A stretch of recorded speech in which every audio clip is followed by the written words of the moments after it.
Bentrovati, buongiorno telespettatrici, telespettatori di Antenna 3. Riprende anche per questa settimana il flusso dalle notizie dal nord-est. Tanti i temi sul tavolo anche per questo inizio di settimana. A minuti dovrebbe parlare il Premier Conte alla Camera dei Deputati per illustrare le linee guida, perlomeno i principi generali, le disposizioni del nuovo DPCM che è atteso tra oggi e domani nella mattina. C'è stata un ulteriore incontro con le regioni, con i tecnici, con il comitato tecnico-scientifico. Si va verso un coprifuoco generale alle 21 di sera e alla possibilità di istituire delle zone rosse a livello locale, ma la partita non è affatto chiusa, quindi sentiremo il Premier Conte dalla Camera e alle 12.30 anche il governatore Zaia dall'unità di crisi di Marghera. Quindi la situazione è in costante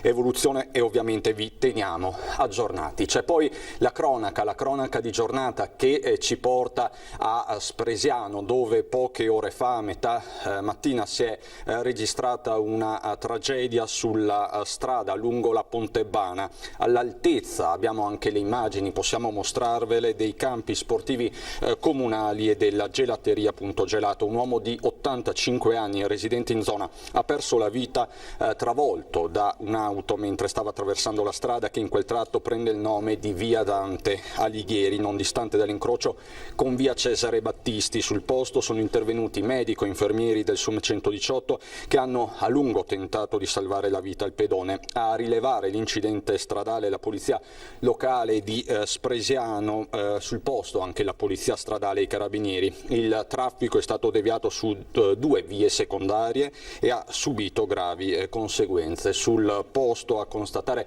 personalmente quanto successo anche il sindaco di Spresiano, Marco Della Pietra. Quindi questa la tragedia che si è registrata poco fa a Spresiano. Sul posto c'è per noi la collega Lina Paronetto. Tutti gli aggiornamenti nel corso delle nostre edizioni e dei nostri telegiornali. La cronaca poi ci porta a Montegrotto Terme. Perché a Montegrotto Terme? Perché questa mattina sono stati chiusi gli uffici l'ufficio dei servizi demografici comunali, chiuso fino a venerdì prossimo a causa di un focolaio Covid-19. Ma a spiegarci tutto c'è il sindaco di Montegrotto, Riccardo Mortandello, che saluto e ringrazio. Buongiorno sindaco. Buongiorno Cristian, buongiorno a tutti i telespettatori. Cos'è successo, sindaco Montegrotto? È successo un po' quello che sta succedendo ovunque. Un nostro dipendente ha mostrato dei segni, diciamo, legati al Covid-19, è partita tutta la procedura di sicurezza. Questo dipendente è positivo e quindi sono scattate le chiusure temporanee fino a un rientro in completa sicurezza dei dipendenti, che nel frattempo tutti coloro che sono stati a stretto contatto sono a casa per 10 giorni. Procederemo in brevissimo tempo alla sanificazione non solo dell'ufficio anagrafe ma anche di tutto il municipio, e quindi c'è questa sorta di sospensione di apertura al pubblico pur mantenendo un'operatività in smart working. E questo per dire che la situazione è sotto controllo e purtroppo dovremo convivere con situazioni di questo genere perché tutti siamo esposti a questo contagio. Anche lei, sindaco, è stato sottoposto a tampone? Allora, io l'ho fatto ancora qualche settimana fa il tampone perché con la protezione civile abbiamo ricominciato i servizi di gestione del distanziamento durante le vaccinazioni presso il centro comunale, di consegna di spese medicinali a domicilio a chi è in quarantena fiduciaria, e quindi ho chiesto e ottenuto da parte di quasi tutti i volontari il fatto di fare il tampone, e in quel momento mi sono sottoposto anch'io al tampone ed era ovviamente negativo. Adesso provvederò nei prossimi giorni comunque a riproporlo sia per me e soprattutto per i volontari che sono sempre in giro a supporto di tanti cittadini che hanno bisogno. E lei in queste ore sta rassicurando anche tanti cittadini che nei giorni scorsi si sono rivolti all'anagrafe. Dice nell'ufficio c'è il plexiglass, abbiamo adottato tutte le misure di precauzione. Assolutamente sì, nell'ufficio come legge impone sono state rispettate tutte le prescrizioni, c'è un plexiglass, non c'è mai stato motivo di avvicinamento umano, per cui mi sento di rasserenare le persone che sono venute, però bisogna che il nostro comportamento sia veramente ligio in ogni ambito. Dobbiamo usare la mascherina, ognuno di noi, e soprattutto in presenza di altre persone dobbiamo mantenere il distanziamento sociale. Se non facciamo questo rischiamo di portare il virus dappertutto, anche nei luoghi dove si rispettano in maniera ossequiosa tutte le prescrizioni del DPCM o comunque del Dipartimento di Sanità Pubblica. Sindaco, un'ultima battuta che riguarda l'economia di Montegrotto dopo l'ultimo DPCM, quello della settimana scorsa, che ha imposto un giro di vite sui centri termali. Com'è la situazione? La situazione è a dir poco drammatica, nel senso che il 40% della fetta, diciamo, di mercato dall'estero è ferma, perché se noi piangiamo all'estero piangono ancora di più per la diffusione del virus. Adesso credo sia questione di ore che verranno date delle nuove indicazioni da parte del governo appunto per delle ulteriori misure restrittive, perché basta leggere i giornali, i casi di contagio aumentano. Quindi per quanto riguarda il turismo siamo veramente all'anno zero. C'è da stare vicino agli imprenditori, ai lavoratori termali e soprattutto in questa fase bisogna non solo essere preda dello sconforto, come un po' tutti lo siamo, ma soprattutto mettersi le gambe in spalla e programmare, quando questa pandemia sarà finita, una ripartenza che sia una ripartenza giusta. Quindi la situazione è tragica. Sindaco, si parla in questi minuti di lockdown locali, di maggiori poteri ai sindaci, ai presidenti di regione. Se ci fosse l'eventualità, se fosse il caso, lei come agirebbe? Ma allora io mi auguro innanzitutto che non ci sia sempre l'ennesima azione scaricabarile. Dal governo viene lasciata la responsabilità ai presidenti delle regioni, dai presidenti della regione ai sindaci. Io spero che ognuno faccia la propria parte. Noi come sindaci adottiamo le misure che ci è concesso, che abbiamo in mano per poterle utilizzare. Ricordo che Montegrotto Terme ancora a febbraio, peraltro con un'operazione anche poco gradita all'opinione pubblica, aveva deciso di chiudere subito tutte le palestre pubbliche. Ecco, noi siamo pronti a fare la nostra parte, però serve anche un supporto normativo di chi ci sta sopra, quindi sappiamo che andiamo incontro a settimane difficili, e dire il contrario ai nostri cittadini sarebbe prenderli in giro. Noi siamo pronti ad agire anche con delle misure restrittive necessarie per tutelare innanzitutto la salute pubblica, senza dimenticare che dobbiamo anche tutelare il tessuto economico e i lavoratori del nostro territorio. Sindaco, grazie davvero anche per la disponibilità immediata, perché è successo davvero questa mattina. Buon lavoro al sindaco di Montegrotto Terme, Riccardo Mortandello. Buon lavoro, sindaco. Grazie a tutti e buona giornata. Grazie davvero.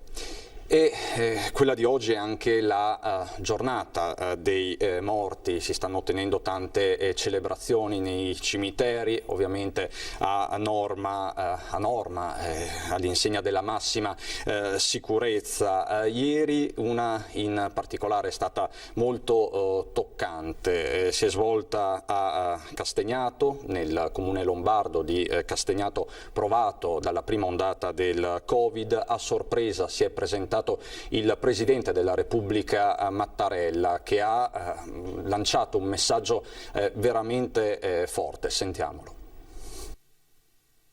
Sono venuto qui per rivolgere il pensiero a tutti i defunti e tra di loro alle vittime del coronavirus, ai tanti morti in solitudine. Ho scelto di farlo in questo cimitero dove è avvenuto il furto ignobile della croce posta a memoria delle vittime della pandemia. Ricordare i nostri morti è un dovere che va affiancato dal dovere della responsabilità di proseguire nell'impegno per contrastare e sconfiggere questa malattia così grave, mettendo da parte partigianerie, protagonismi, egoismi, per unire gli sforzi di tutti e di ciascuno, quale che sia il suo ruolo e quali che siano le sue convinzioni, nell'obiettivo comune di difendere la salute delle persone e di assicurare la ripresa del nostro Paese. Parole del Capo dello Stato. È iniziata in questi momenti, la possiamo vedere, la seduta della Camera dei Deputati, non c'è ancora il Premier Conte, quindi penso siano minuti cruciali, ma ci collegheremo quando appunto parlerà il Premier. Quella di oggi è una giornata contrassegnata da una morte eccellente, tanta commozione in tutta Italia per la morte di Gigi Proietti. Vi proponiamo un video realizzato proprio da Proietti nei mesi scorsi in collaborazione con il Comune di Roma. È molto breve ma significativo. Proietti lancia un messaggio molto chiaro ai nonni. Sentiamolo. Salve, sono Gigi Proietti. Vi saluto da casa mia. Parlo a voi non più giovanissimi e quindi miei coetanei. Il tempo passa per tutti. Ne abbiamo visti di momenti difficili, ma vedrete supereremo anche questo. Per la tradizione noi anziani dovremmo essere i più saggi e quindi siamo d'esempio alla collettività, restiamo a casa perché più gente ubbidisce a questa disposizione e prima finisce tutto e potremo di nuovo andare in dove pare. Una stretta di mano e un abbraccio da Gigi Proietti.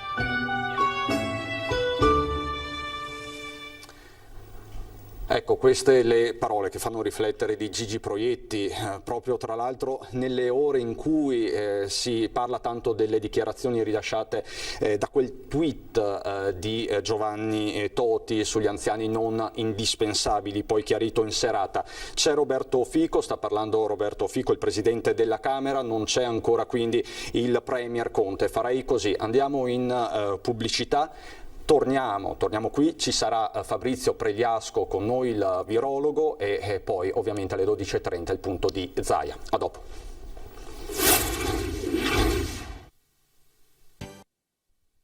Di nuovo in diretta, andiamo subito a Montecitorio dove sta parlando il Premier Conte. Sentiamolo. 1, 2, 3, 4, buongiorno. Va bene? 1, 2.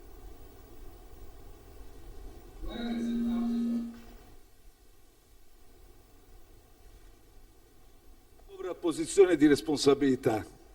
Il governo è sempre stato, sempre rimarrà ben consapevole delle sue piene responsabilità di fronte al Paese rispetto a ogni decisione che ha assunto e che assumerà per mettere in salvezza la nazione. Il quadro epidemiologico nazionale ed europeo appare particolarmente critico. La pandemia corre inesorabilmente e impetuosamente in tutto il continente, costringendo ciascun Paese a individuare e adottare misure progressivamente più restrittive che, nel tentativo di rispondere tempestivamente e proporzionalmente alla crescita della curva epidemiologica, si susseguono di settimana in settimana. L'Europa, all'interno di un quadro globale, complesso, preoccupante, è certamente in questo momento una delle aree più colpite in assoluto dall'urto della seconda ondata. Secondo l'affidabile Centro Europeo per la prevenzione e il controllo delle malattie, nelle ultime 2 settimane la maggior parte dei paesi europei ha fatto registrare un incremento dei casi di Covid-19 superiore ai 150 contagi per ogni 100.000 abitanti. In paesi come la Spagna, la Francia e il Regno Unito, il numero dei casi registrati sin dall'inizio dell'epidemia ha superato il 1.000.000.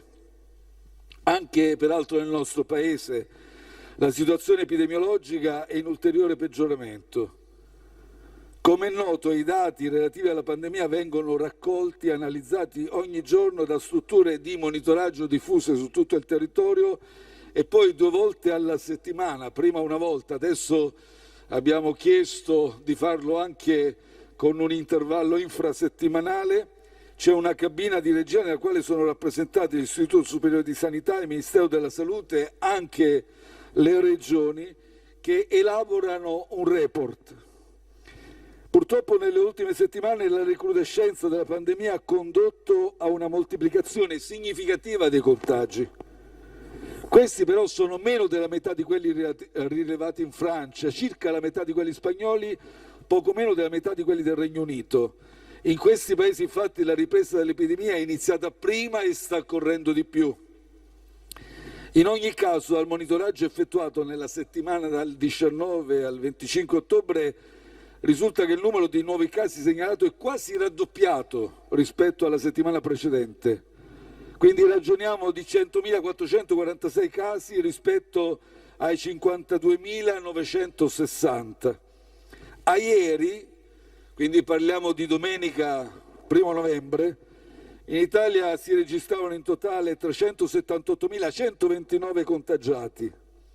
Il 94%, 357.288, risulta in isolamento domiciliare, mentre al picco della prima ondata si curava in casa solo il 51,8% dei contagiati, oggi solo il 5%, cioè 18.962 persone sono ricoverate con sintomi in ospedale contro il 41,5% al picco della prima ondata, mentre solo lo 0,5%, parliamo di 1.939 persone, risulta ricoverata in terapia intensiva contro il 6,7%.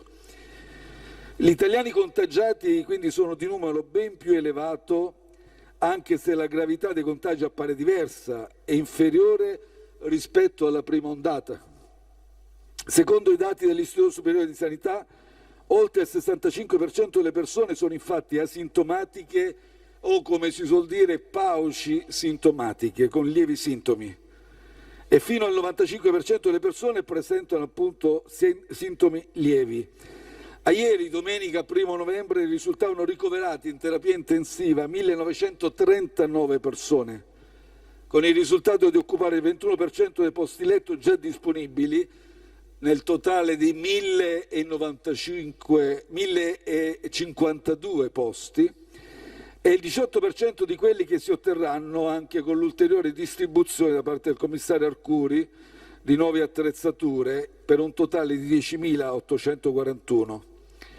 I pazienti in terapia intensiva al momento sono poco più della metà dei posti letto attivati grazie alle forniture incrementali fornite appunto dal governo tramite il commissario straordinario. Ricordo infatti che all'inizio dell'emergenza gli ospedali italiani disponevano di 5.179 posti letto in terapia intensiva. Durante questi mesi abbiamo distribuito 3.370 nuovi posti, nuovi ventilatori. I posti letto attivati o attivabili ad oggi quindi sono 9.052, più 75%. Il commissario Arcuri ha altresì a disposizione ancora 1.789 ventilatori che verranno distribuiti nei prossimi giorni in funzione dell'andamento della curva dei contagi, che porteranno i posti letto in terapia intensiva a 10.841, quindi con un più 109% rispetto all'inizio dell'emergenza.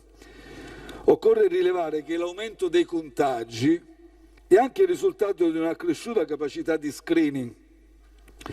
Negli ultimi giorni vengono effettuati in media, come avete visto, 200.000 tamponi al giorno. Abbiamo toccato anche... Ecco, sta parlando il Premier Conte, in questo momento sta snocciolando i dati dell'epidemia, ma guardiamoli questi dati dal punto di vista scientifico e facciamoci aiutare dal professor Fabrizio Pregliasco, che è collegato con noi, virologo dell'Università di Milano, che tutti voi sicuramente già conoscete. Buongiorno professor Pregliasco.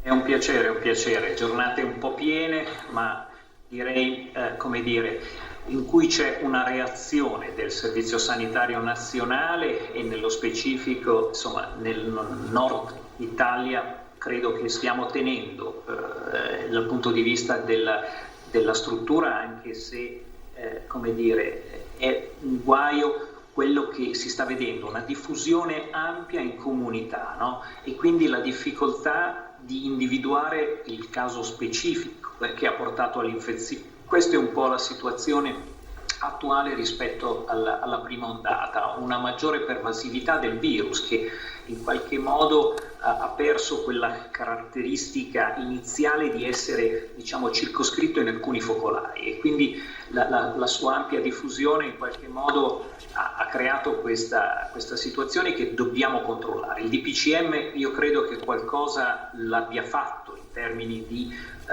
riduzione della crescita, quindi vediamola in un senso positivo. Io credo, spero che ciò che venga ulteriormente e deve essere individuato nel breve possa servire a dare un'ulteriore spinta a una situazione che non deve creare allarmismo o paura, perché sennò è peggio, si crea un cortocircuito di richieste eccessive in pronto soccorso, di richieste, di desiderio di essere ricoverati anche nelle gran quote di situazioni dove effettivamente sappiamo oggi si può il paziente gestirlo a casa, non per sottovalutare la questione, ma per inquadrarla nel modo giusto e poterla governare nel modo più adeguato possibile, tenendo conto oggi della possibilità anche sul territorio e quindi anche di eseguire test rapidi, di in qualche modo riorientare e rasserenare i cittadini che in qualche modo stanno subendo questa situazione. E secondo lei, professore, sono molto diretto, serve un lockdown generale, servono di più dei lockdown locali o cosa serve? La misura che sta venendo avanti è quella del coprifuoco a partire dalle 21 di sera. Cosa si augura lei, Fabrizio Pregliasco? Un DPCM chiaro, un DPCM che sia semplice in modo tale che tutti noi cittadini sappiamo cosa dover fare e soprattutto capire che in generale che tutto quello che viene fatto è legato a una constatazione: dobbiamo ridurre i contatti. Ogni contatto che abbiamo con un nostro simile purtroppo oggi dobbiamo considerarlo a rischio e gestirlo in questo modo e ridurre quella quota di contatti, diciamo così, che si possono, non dico superflui perché sono qualità di vita in grandissimo caso, ma che possono essere posposti. Io dico quindi un DPCM cornice nazionale con delle indicazioni unitarie e la possibilità e la necessità per situazioni oggettivate, l'RT superiore a 1,5 in determinati contesti, immaginare delle restrizioni ulteriori per appiattire la curva. Non riusciremo ad azzerarla, ma io credo e spero con un coordinamento, una responsabilità da parte di tutti, delle istituzioni su tutti i livelli, a passare un po' la curva, non farla crescere e riuscire a recuperare quello che era il contact tracing, come ormai abbiamo imparato si chiama la capacità di individuare i focolai e quindi di spegnerli, quindi ritornare a una convivenza più civile, diciamo così.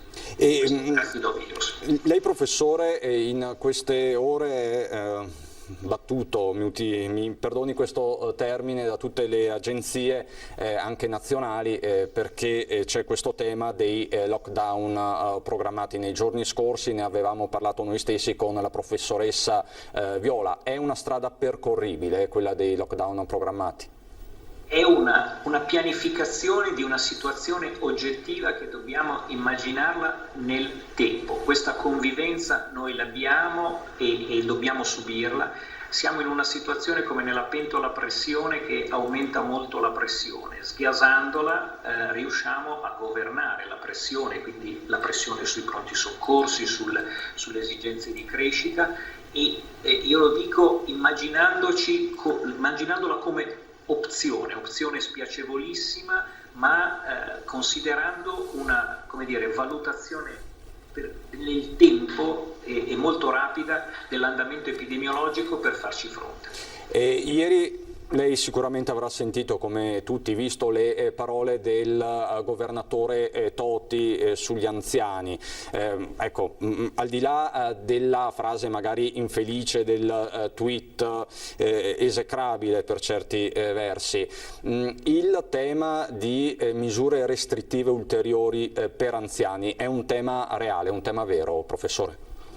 È un tema di protezione delle persone più fragili, perché sappiamo che i guai più grossi ci sono soprattutto per le persone che hanno un po' avanti avanti con gli anni con delle comorbidità, quindi dobbiamo pensare a una loro protezione, innanzitutto noi come familiari e concittadini, creando una rete di facilitazione affinché non debbano subire esposizioni non necessarie, e poi io credo delle forme, diciamo, di assistenza e di protezione più che di blocco, perché già sicuramente hanno difficoltà a rivolgersi ai servizi, a svolgere le attività. Bloccarli in casa è impossibile, non è fattibile, ma vediamolo come un'attenzione a servizi profilati per chi è più anziano, per fare in modo magari usare corse facilitate col taxi per trasporti verso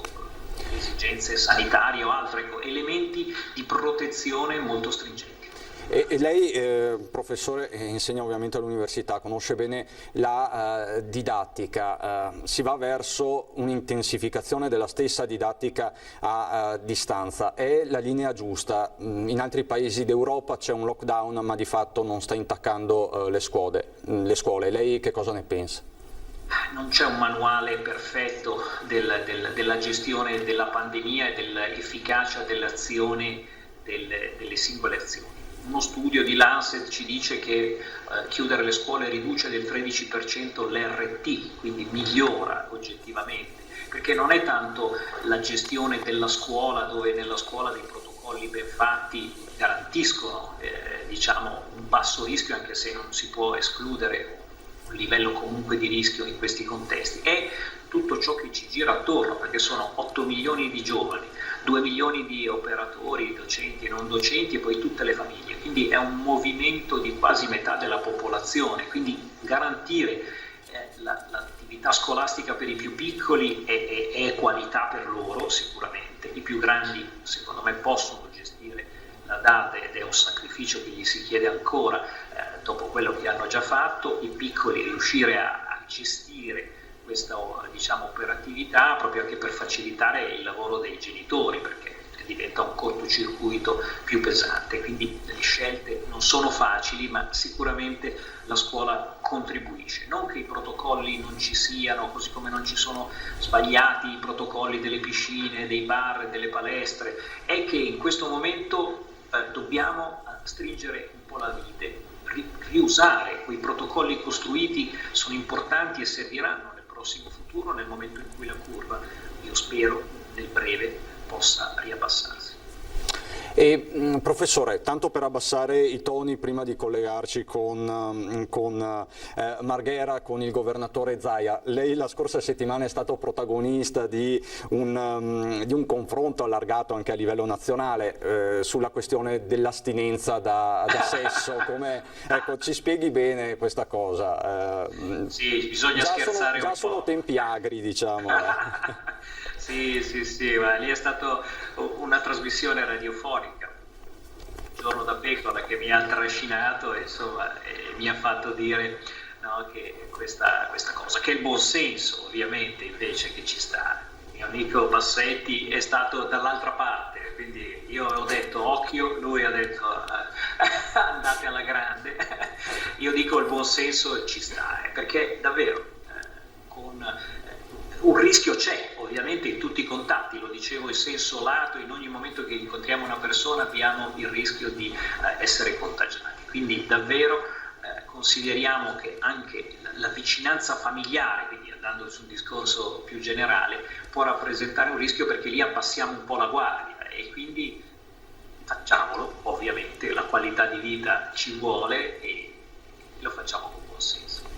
Ecco, noi adesso ci stiamo collegando con Zaia, professore. Nello scontro tra regioni e governo, non so se è arrivato. È arrivato. Allora guardi, facciamo così, professore, la ringrazio per la sua consueta disponibilità, buon lavoro a Fabrizio Pregliasco, virologo dell'Università di Milano. Mi dicono che Zaia sia arrivato all'unità di crisi, quindi ci colleghiamo con Marghera. Faccio molto velocemente, i dati del bollettino sono 2.350.517 i tamponi ad oggi, stiamo parlando sempre di molecolari. Spero che arrivi velocemente il carico nel portale di biosorveglianza anche di quello che è i tamponi rapidi, che comunque sono sui 10.000 al giorno. Numero dei positivi 60.797, nelle ultime 24 ore 1.544 in più.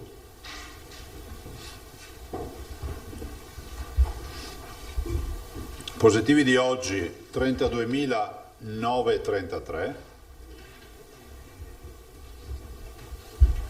Eccolo qua l'assessore Bottacci.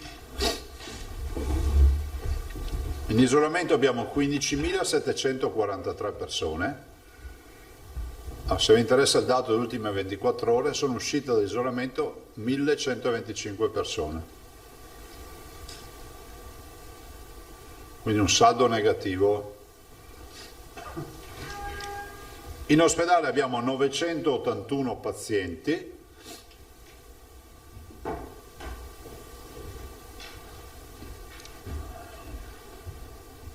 dei quali solo 108 sono negativi. Terapie intensive 141,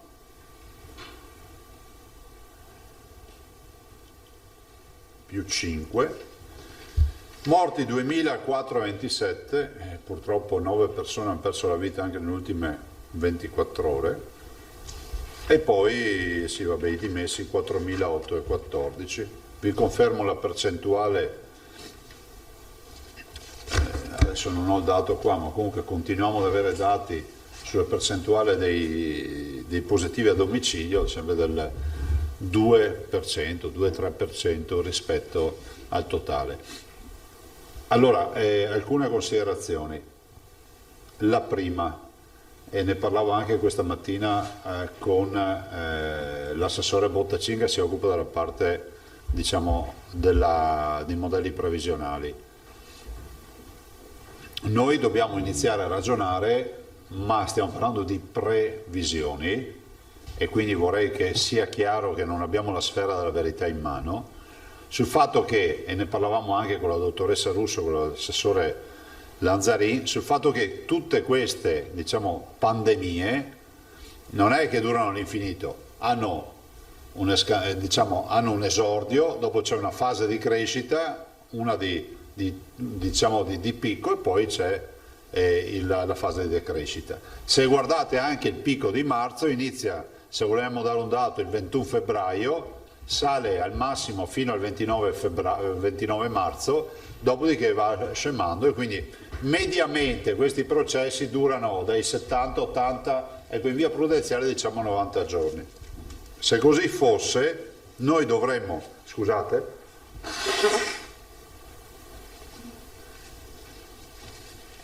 non preoccupatevi, facciamo tanti di quei tamponi che sono l'esito dei tamponi, però se così fosse, vuol dire verosimilmente che potremmo pensare a un picco intorno a metà 15-20 di novembre, perché se ci pensate, noi diamo come inizio i primi giorni di ottobre, quando la curva inizia a muoversi, se pensiamo che il periodo ipotetico sia di 90 giorni, vuol dire che la metà è 45, dai primi di ottobre 45 giorni a metà novembre, più o meno questo è il ragionamento. Speriamo sia così, stiamo andando avanti sia col modello previsionale, ma anche ovviamente sotto l'aspetto clinico. Se da un lato c'è l'assessore Bottacin che segue questo sotto profilo diciamo previsionale, dall'altro abbiamo l'assessore l'assessore Lanzarin, che segue ovviamente il tema degli ospedali. Allora noi in questo momento, e l'ho detto anche questa mattina, non siamo convinti, risottolineo in questo momento per dare difficoltà al montaggio di chi dopo fa i video tagliando col tagli e cuci, non vostri, quelli famosi, in questo momento diciamo che non intravediamo assolutamente soluzioni con lockdown stile marzo, non ci sono i presupposti. Voi sapete che c'è uno schema che dà le diverse fasi, che diciamo sostanzialmente identifica, approvato in Stato e Regioni, delle fasi, e in base alle fasi ci sono delle misure da adottare. Ne abbiamo discusso anche stamattina ne ho discusso in videoconferenza con il governo. Io sono convinto che ci debbano essere delle misure nazionali, quantomeno per tutto quello che riguarda temi nazionali, no? L'assembramento piuttosto che altre attività. Però poi siamo anche coscienti del fatto che vorremmo capire alla fine da questa discussione oggi. Sapete che in Parlamento c'è una discussione stamattina a mezzogiorno alla Camera e poi pomeriggio al Senato. Vedremo anche cosa ne scaturisce. Mi sembra di capire, ci sembra di capire dalla videoconferenza sia di ieri mattina, che è durata 3 ore, che di oggi, che è durata altrettante ore, ci sembra di capire che a Roma aspettano la discussione, diciamo, in Parlamento, dopodiché probabilmente prima di notte ci sarà un'altra convocazione, ovvero la terza in 24 ore, con le regioni, i comuni e le province, o meglio il rappresentante dei comuni e il rappresentante delle province e tutte le regioni, e dopodiché cercheremo di capire che proposta ci sarà. Da parte nostra siamo assolutamente pronti a dar corso ad eventuali restrizioni, ma non sicuramente sul fronte delle attività produttive. Non sicuramente sul fronte delle attività produttive. Siamo convinti che oggi noi ci troviamo a fare, io l'ho detto ieri, guardate, chi dà tutte le informazioni all'agenzia amica, no, che fa uscire di tutto rispetto alle nostre riunioni, si è dimenticato di dire la cosa che io ho detto, che se oggi noi stiamo qui a parlare e a fare riunioni lo facciamo per colpa di pochi, perché se la quasi totalità rispetta le regole, usa la mascherina, pochi sono ancora convinti che magari il virus non li toccherà mai, che magari il virus non esiste, e proprio per questo motivo noi ci ritroviamo a pensare tutti i giorni a restrizioni. Se tutti noi vivessimo in maniera regolare, con mascherina e rispettosi del fatto di non dar vita ad assembramenti, non avremo problemi di misure coercitive e restrittive per quanto riguarda il distanziamento sociale e l'uso dei dispositivi. Stiamo andando avanti, oggi ci sarà una riunione in CTS, ci sarà una riunione per ricalibrare ancora alcuni servizi degli ospedali Covid. Come avete visto, insomma, è innegabile, siamo arrivati a 1 migliaio di ricoverati. Vi ricordo che siamo sostanzialmente a metà rispetto ai ricoveri che avevamo a marzo, diciamo alla punta raggiunta, però siamo sempre a metà, vuol dire che abbiamo 1 migliaio di letti occupati su questo fronte.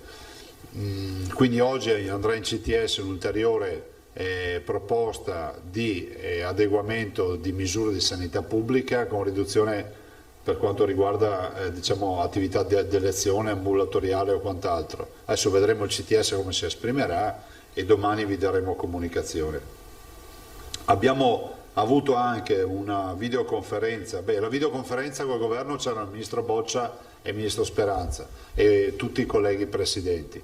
Abbiamo avuto una videoconferenza assieme all'assessore Lanzarin con i nostri direttori generali e diciamo, la sanità del Veneto, come facciamo quasi tutte le mattine, e si è parlato ancora delle cure domiciliari, spero che questo protocollo arrivi velocemente, e anche ancora dei medici e quindi dell'opportunità di rifornire i medici di base dei tamponi. Dovrebbero essere in arrivo, i tamponi rapidi dovrebbero essere in arrivo, immagino, dal governo, perché è il governo che ci rimanda stasera, massimo domani. Ne ho parlato già con il dottor Arcuri un paio di volte, e anche parallelamente portiamo avanti la produzione di un protocollo operativo che è redatto dal dottor Rigoli rispetto alla bardatura e ai dispositivi che si dovranno indossare nel momento in cui si fanno i prelievi con i tamponi rapidi. Io non ho altro da aggiungere, se avete domande. Ecco, oggi in virtù della FP2 dovete urlare nei microfoni, anche perché il sistema funziona così. Il primo che si era candidato, Vanzan, Bonet, Tosatto, Petenò, Marchiori. Presidente, scusi, se può spiegarci un po' meglio qual è la sua posizione in merito a queste restrizioni. Zone rosse Le farete voi? Le fa il governo? Treviso, Belluno?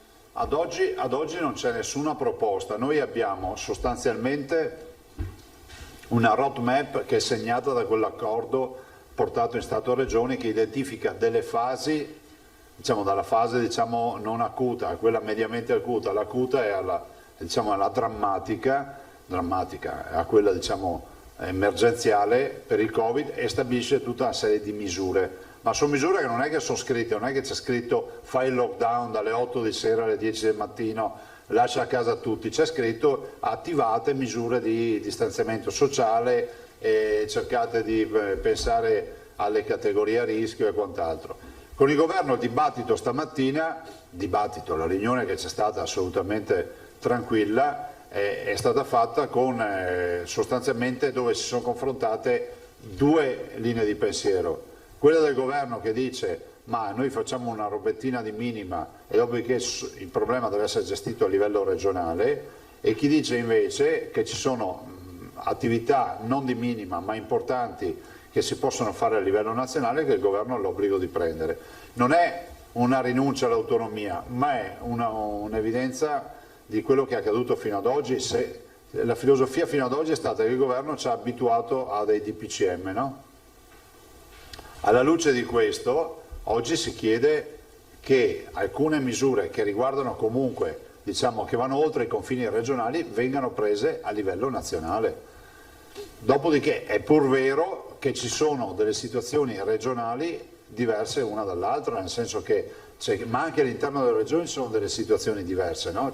Sono aree, peraltro il Veneto, guardate, abbiamo verificato stamattina, parlare oggi di un'area rossa più rossa di altre viene difficoltoso, nel senso che ormai l'infezione rispetto ai dati epidemiologici che abbiamo interessa un po' tutte le regioni del Veneto. C'è un addensarsi del colore magari più intenso nella parte centrale del Veneto, penso il Padovano, tutta quella parte centrale del Veneto, ma è logico che la parte più metropolitana, più densamente abitata. Poi magari sfuma il colore verso il Rodigino, verso il Polesine, perché lì c'è meno densità abitativa, e così come accade in altre località. Però insomma l'idea che portano avanti i governatori è quella di chiedere un provvedimento nazionale, e poi per le cose di minima è ovvio che ognuno a casa sua si regolerà, ma l'idea è quella che ci sia un provvedimento nazionale negoziato e concertato con le regioni, ovviamente. Concertato vuol dire che le regioni si assumono responsabilità, ma che ci sia comunque un provvedimento nazionale.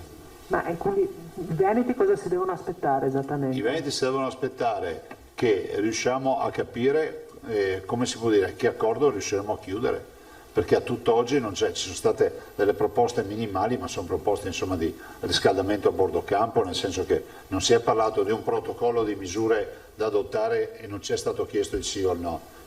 Oggi è stata molto interlocutoria la riunione, per capirci, se la domanda è questa, oggi abbiamo deciso nulla, ma non perché ci fosse all'ordine del giorno qualcosa da decidere, è stato ancora un giro di tavolo rispetto ad alcune idee. Bonet. Quali sono le misure nazionali che tu ritieni debba prendere il governo? Cioè di che tipo sono, in quali settori insistono? Prima domanda. Seconda domanda, si è parlato della scuola, cioè che cosa si pensa di fare rispetto agli anni che ancora, alle età, le classi che ancora vanno a scuola in presenza? Ma guarda, posso fare un solo esempio, la scuola, nel senso che la scuola è una misura nazionale e lo abbiamo visto peraltro con l'ultimo DPCM, visto considerato che la scuola è competenza del governo, è totale competenza del governo, e con i piani di sanità pubblica noi abbiamo visto qual è la metodologia per intervenire sulla scuola. Ovvio è che la scuola è uno degli elementi di ragionamento, la scuola a 360 gradi. Adesso non vorrei inquietare le famiglie, ma vorrei anche dire che abbiamo chiesto che qualora vi fosse un provvedimento su scuole dove gli allievi che restano a casa sono allievi che non sono in grado, hanno bisogno di un tutoraggio, hanno bisogno di qualcuno che li accudisca, che li segua durante le ore nelle quali non sono più a scuola, si è chiesto con forza che il congedo parentale sia portato al 100%, e per chi è titolare di impresa e quindi non ha il tema del congedo parentale gli sia riconosciuto ovviamente il tema della babysitter, di coloro che comunque possono va a dare ai loro figli, fermo restando che non c'è nessuna decisione in merito. È una situazione in progress, quindi se mi dice misura quale potrà essere, la scuola ad esempio, questa è una misura, o quella dei trasporti ad esempio è un'altra misura. E invece sul tema dei medici di base, non entro nel dettaglio perché mi hanno telefonato venendo qui, quindi non l'ho letta. Prego. Ma mi dicono che c'è una lettera di nuovo delle sigle dei medici di base che ancora, nonostante l'accordo annunciato, non so, Alda, aiutami un attimo, pongono il problema. Allora la lettera è firmata, posso? Sì.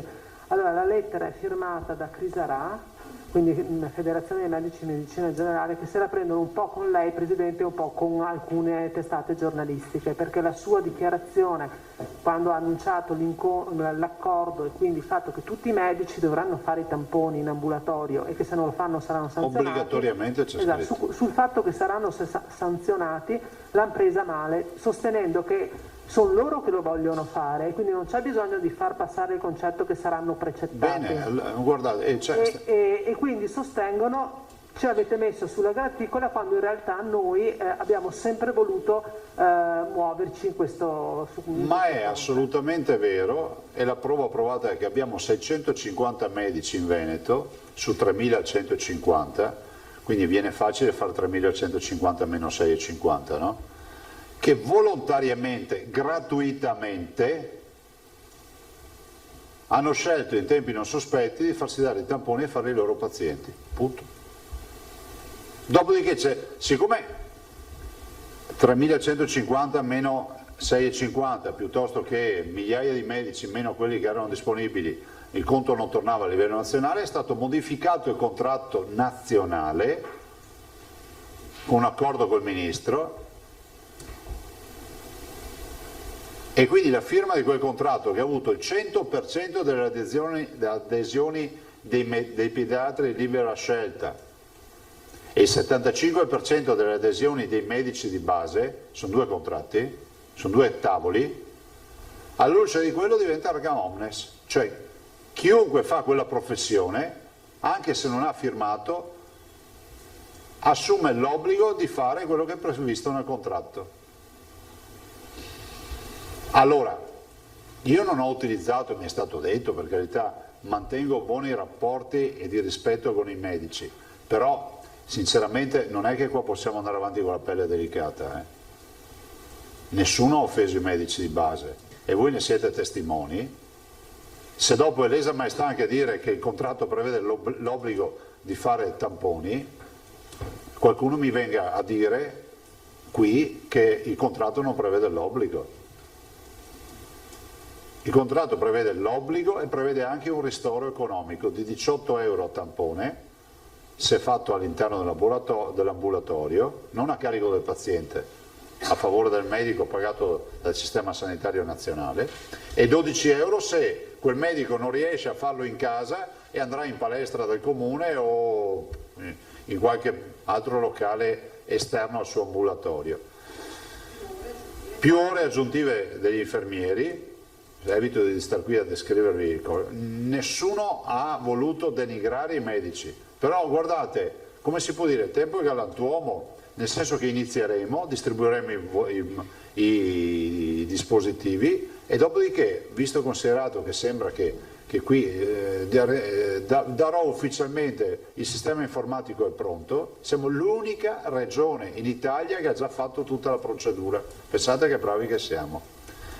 E quindi, l'ho detto anche oggi il Ministro, dice il Veneto ha fatto già l'ordinanza, considerate che per arrivare a fare l'ordinanza bisogna fare il tavolo prima regionale, qui ringrazio i medici di base che sono venuti al tavolo e hanno votato per recepire l'accordo nazionale a livello regionale. E questo va riconosciuto, FIMG è stata per dire colei che ha portato avanti questa partita.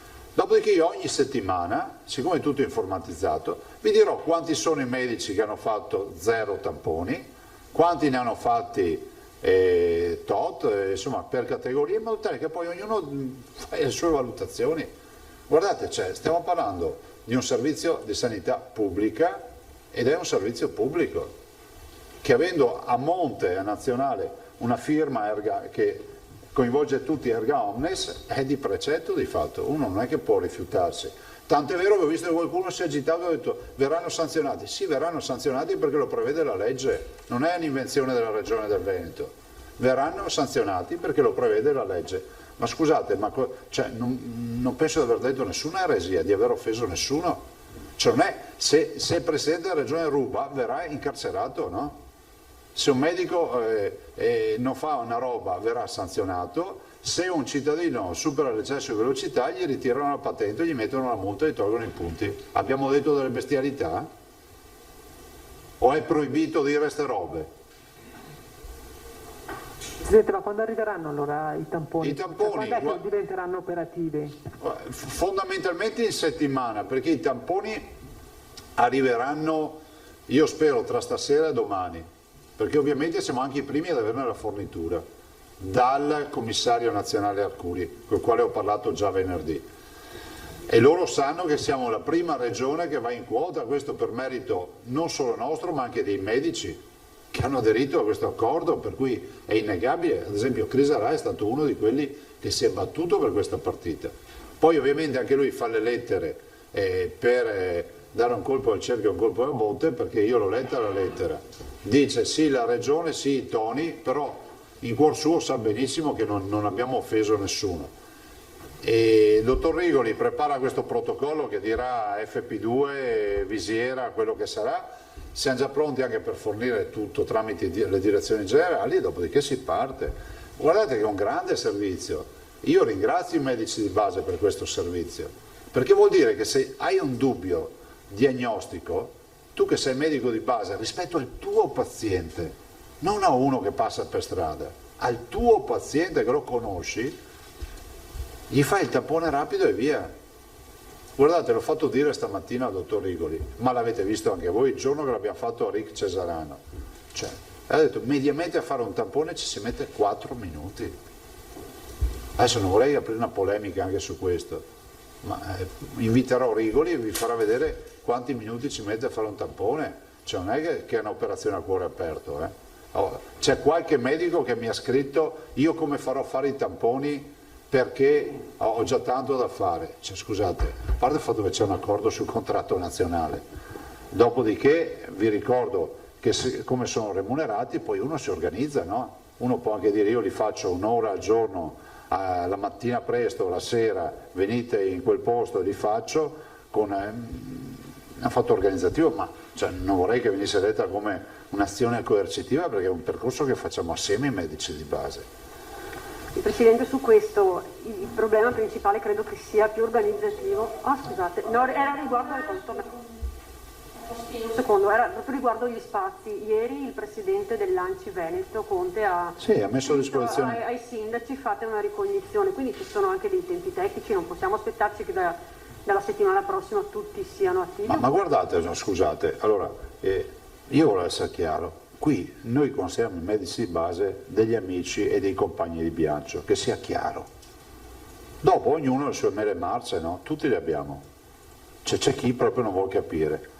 Perché voglio ricordarvi che il tampone sono 650 medici che senza lanci, senza avere ambulatori grandi come gli ospedali, io li ho visti, sono lì, li fanno, ma li fanno perché si rendono conto che completano il percorso diagnostico rispetto a un paziente, tolgono l'ansia al paziente, magari evitano che il paziente chiami 50 volte perché non sa se è il Covid.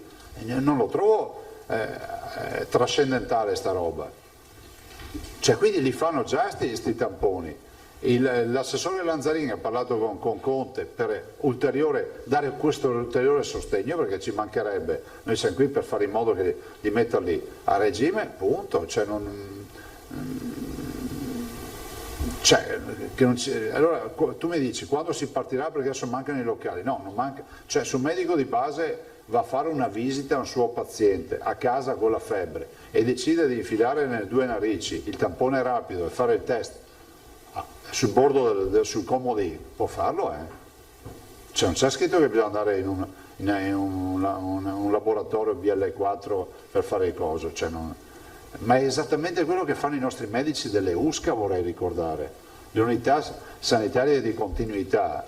quelle che vanno nelle case quando, voi sapete come funziona, se c'è una persona con la febbre, il medico di base può chiedere l'intervento delle USCA, quindi arrivano dei medici che entrano in stanza, nella camera dell'abitazione, vanno dal malato, fanno il test e dicono, boh, ti sappiamo dire se sei positivo o no, perché magari fanno il rapido o fanno il molecolare e via. Quindi ci sono già dei medici che fanno questo mestiere, ecco, forse questa è la lettura, che comunque non è che fino ad ora non ci siano medici che lo fanno, ci sono già dei medici che lo fanno. Ovvio che non hanno anche un ambulatorio da gestire, però guardate, la logica dei grandi numeri lo capite da soli. Se voi prendete i 30.000 tamponi che avete, giusto, al giorno, ma è un calcolo estremo che non ha efficacia dopo reale, li dividete per 3.000 medici, quanti tamponi sono a testa? Sono 30, giusto? No, 10 tamponi a medico, sì, 30.000, 10. Cioè vorrebbe dire che se per assurdo decidessimo che 30.000 tamponi al giorno li facessero tutti i medici sui loro pazienti, perché sono tutti mutuati, sono 10 tamponi a medico al giorno.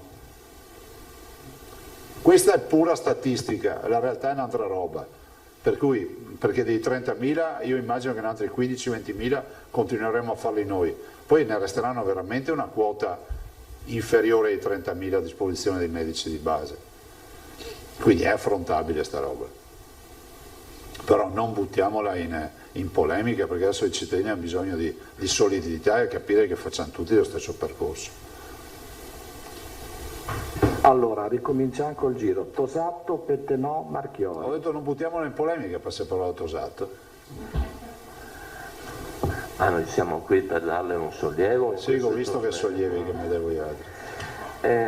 No, ecco, vorrei toccare due aspetti, se lei consente. Uno riguarda questo accenno al picco previsto, naturalmente con tutte le incognite del caso, con tutte le varianti del caso che abbiamo detto, insomma. Ecco, questo picco sarebbe atteso verso la metà di novembre e poi... Ipoteticamente. E poi sarebbe prevista invece un inizio di discesa. Ecco, ma questa previsione tiene anche in considerazione eventuali effetti di chiusure, di coprifuoco, cioè... No, prevede un andamento con la situazione dello status quo, cioè di quello che c'è, però vorrei anche ricordare che quando parliamo di modello previsionale è come quando andiamo a guardare le previsioni meteo e diciamo ma il prossimo fine settimana che tempo farà? Magari siamo a 10 giorni, a 7 giorni o quello che è. Voi capite che man mano ci avviciniamo a quella data fatidica, il meteo è sempre più preciso. Oggi stiamo parlando delle previsioni del tempo che avremo fra 2 weekend, può accadere di tutto di mezzo. Però sappiamo che verosimilmente se non ci sono tante correnti in alta quota avremo bel tempo fra 2 weekend e così noi adesso, ragionando in maniera statistica, diciamo che forse a metà novembre avremo il picco, forse, però statisticamente ci sta questo ragionamento. Certo. E vale sempre la previsione di 80-90 giorni di questa seconda ondata? Questo è quello che dice la storia delle pandemie. La comparazione. Ne parlavamo anche questa mattina con la dottoressa Russo e si vede la storia che so della spagnola, tanto per parlare di una pandemia importante che ha avuto 2 esordi, uno nel 1918 e uno nel 19, e anche la spagnola ebbe appunto quei fatidici 3 mesi, 2 mesi e mezzo, 3 mesi diciamo di onda d'urto, e dopodiché si stabilizzò e scomparse poi, perché poi alla fine della spagnola furono quelle 2 annate. La spagnola fra l'altro nel 1919 iniziò proprio in autunno, sì, nel 18 iniziò in autunno, ebbe una punta, scese, poi riprese un po' a maggio e fine, poi ricomparse nel 19. Sì, maggio 19, scusa. Sì. Ecco, l'altro aspetto che ha citato, il Veneto dice no a provvedimenti che restringono le attività produttive. No, ma non sono oggetto di... Da parte mia no, io non firmo ordinanze sulle attività produttive, nel senso che, cioè, attenzione, ordinanze c'è di dire di andare al lockdown con le attività produttive. E per quanto riguarda le attività commerciali, si è approfondito il discorso? Oppure? Guardate, quando dico attività produttive sto parlando di tutte le attività rispetto a un lockdown, vi è chiaro, no? Che poi non vorrei essere frainteso. Dopodiché è ovvio che al tavolo si sentono tanti ragionamenti sulle fasce orarie, però ad oggi non c'è nulla, ad oggi di deciso non c'è nulla. No, scusa, no. Poi considerate che ci sono dei governatori che magari spingono di più in maniera molto più aggressiva rispetto a misure pesanti e altri, nella fattispecie sottoscritto, che pensa che si debba anche trovare un punto di equilibrio. Ecco, siccome la giornata, come lei diceva, è iniziata con riunioni anche prolungate tra regioni, governo, regioni, sanità, Conte va alle Camere oggi, lei si aspetta un DPCM dei nuovi provvedimenti per domani a questo punto? Considerato che mi pare ci sarà anche un confronto notturno? Ma guardate, noi intanto non abbiamo bozze di DPCM, per cui per me al momento attuale c'è il totale stallo. Immagino, posso ipotizzare che vogliano vedere che andamento avrà la discussione in Parlamento, dopodiché elaboreranno una proposta che sottoporranno alle regioni, probabilmente in serata, e dopo vedremo il parere che ne viene fuori, vedremo anche cosa accadrà. Non so se stasera tardi produrranno qualcosa o se si riaggiorneranno domani mattina. Noi comunque siamo qui a disposizione, abbiamo fatto anche ieri, per cui direi che tocca a Pette no. Restando su questo tema, Presidente, sintetizzando quanto ha detto e guardando alle prospettive che ci sono, Conte parla appunto di possibili 3 fasi, mi pare, di un possibile nuovo DPCM guardando aree a rischio. Si parla di questa chiusura, viene chiamato coprifuoco dalle 21 in poi, qualcuno proponeva anche prima. Lei come valuta questa scelta e come vorrebbe graduare questa scelta, come vedrebbe questa scelta anche nella realtà veneta rispetto alle varie attività che poi commerciali e produttive che ne possono risentire? Ma guarda, io ti dico che a livello di riunione, che è l'unica parte ufficiale di tutti questi ragionamenti, non c'è stata una proposta con degli orari. Cioè io non ho mai sentito parlare delle 21, delle 18, sicuramente hanno parlato di blocco delle movimentazioni dopo un certo orario, però diciamo magari sporadica, magari per zone, non è stato ben definito, ma decisamente nessuno ha parlato di orari, cioè da parte del governo io non ho sentito parlare di orari, quindi le 21 la sento adesso da voi questa. E dalle regioni che proposte vengono? Dalle varie realtà regionali? Perché alcune regioni... Ma le regioni si aspettano che se ci sono proposte tipo questa vengano formalizzate, perché al momento non ce ne sono. Cioè, siamo in una fase di discussione e anche di brainstorming, no? Cioè di condivisione dei ragionamenti per capire quale possa essere la ricaduta migliore. Per capire il suo pensiero, ma perciò lei dice no a lockdown generalizzati, però van bene scelte nazionali che fissino delle regole per tutte le regioni, per tutta la realtà nazionale, poi delle regioni possono fissare delle limitazioni più forti. Questa potrebbe essere una sintesi, nel senso che da parte mia non c'è disponibilità in questa fase a parlare di un lockdown generalizzato stile marzo, ve l'ho detto anche prima. Dopodiché si fissino delle regole a livello nazionale e vedremo quale sarà la ricaduta, perché poi ci sono gli scenari, no? Nello Stato Regioni noi abbiamo disegnato gli scenari con le eventuali misure da prendere, ma non sono misure puntuali, sono misure da costruire, perché la misura ti dice agire sul distanziamento sociale. Cosa vuol dire? Si va dal lockdown, cioè chiudi tutti in casa, a quelle dire non datevi più la mano. Cioè, capite che sarebbe questa la roadmap, per questo stiamo discutendo. Ma lei che proposta ha fatto, se non siamo indiscreti? Guardate, io ho portato la mia posizione rispetto al lockdown, che vi è chiara, che in questo momento non intravedo, diciamo, l'urgenza di pensare a chiudere di nuovo le persone in casa. Dall'altro c'è ovviamente tutta una serie di ragionamenti rispetto al distanziamento sociale, che è il vero tema. E poi c'è il tema della scuola, sulla quale anche il governo porta delle riflessioni, però questa è una competenza meramente nazionale. Ma quando si parla di braccio di ferro Stato-Regioni, lei come valuta queste annotazioni anche giornalistiche che vengono fatte? Ma guarda, oggi io ho partecipato a una riunione nella quale tutti hanno detto le loro idee, hanno esposto le loro idee, le proprie convinzioni, per cui io non ho visto persone che hanno alzato la voce o bracci di ferro, anche perché di fatto una proposta nero su bianco sulla quale discutere non c'era. Magari puoi alzare la voce o discutere se è una proposta, ma ad oggi era tutta una riflessione. Ma però è giusto che decida il governo e poi le regioni possono vedere degli aspetti loro, o il governo può decidere anche misure forti? Ma ci sono dei livelli, ce n'è uno nazionale e poi ci sono quelli regionali. Si tratta di inquadrare le misure nazionali, capire il governo cosa vuole proporre come misure nazionali. Marchiori.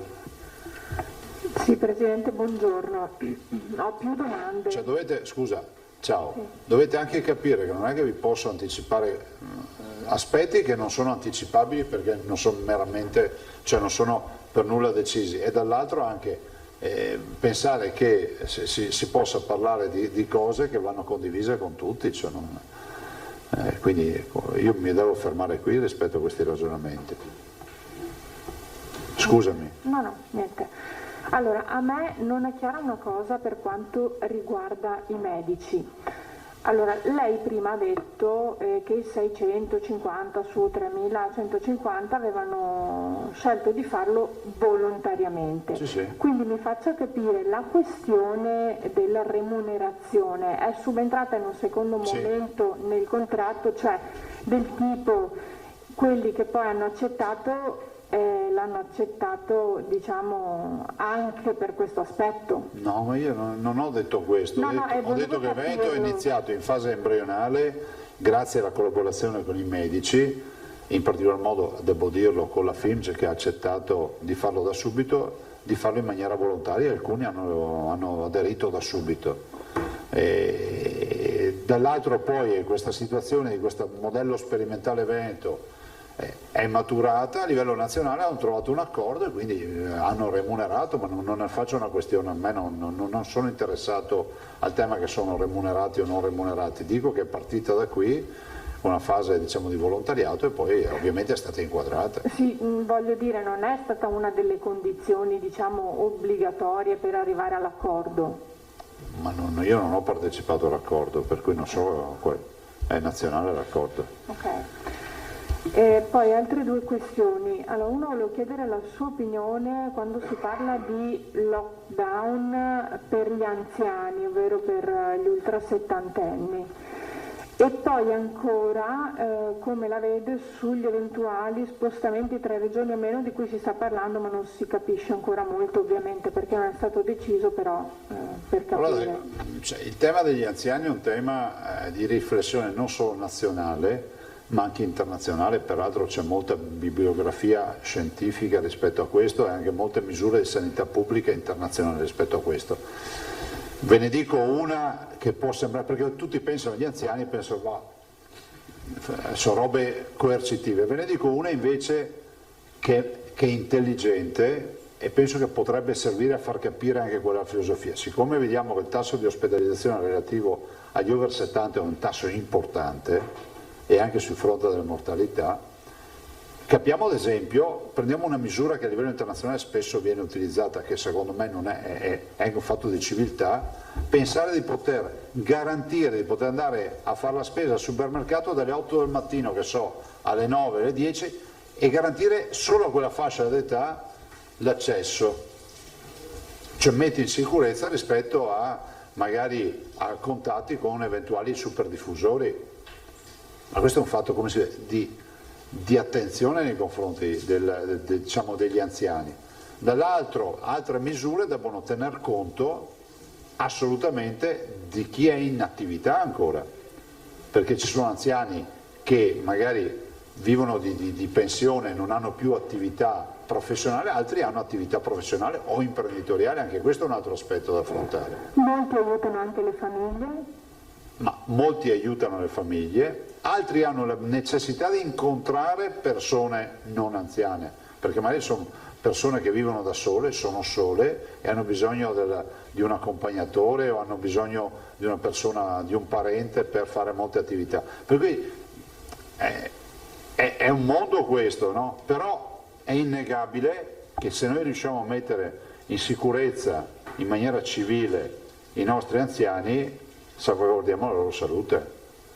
Ma non sto parlando non sto anticipando misure, perché al momento non ce ne sono, anche questo è oggetto di dibattito, ma se dovessi portare la mia idea la porterei con questa visione, non con la visione di dire cioè, diamo 3 colpi di chiave e basta, cioè, non funziona così.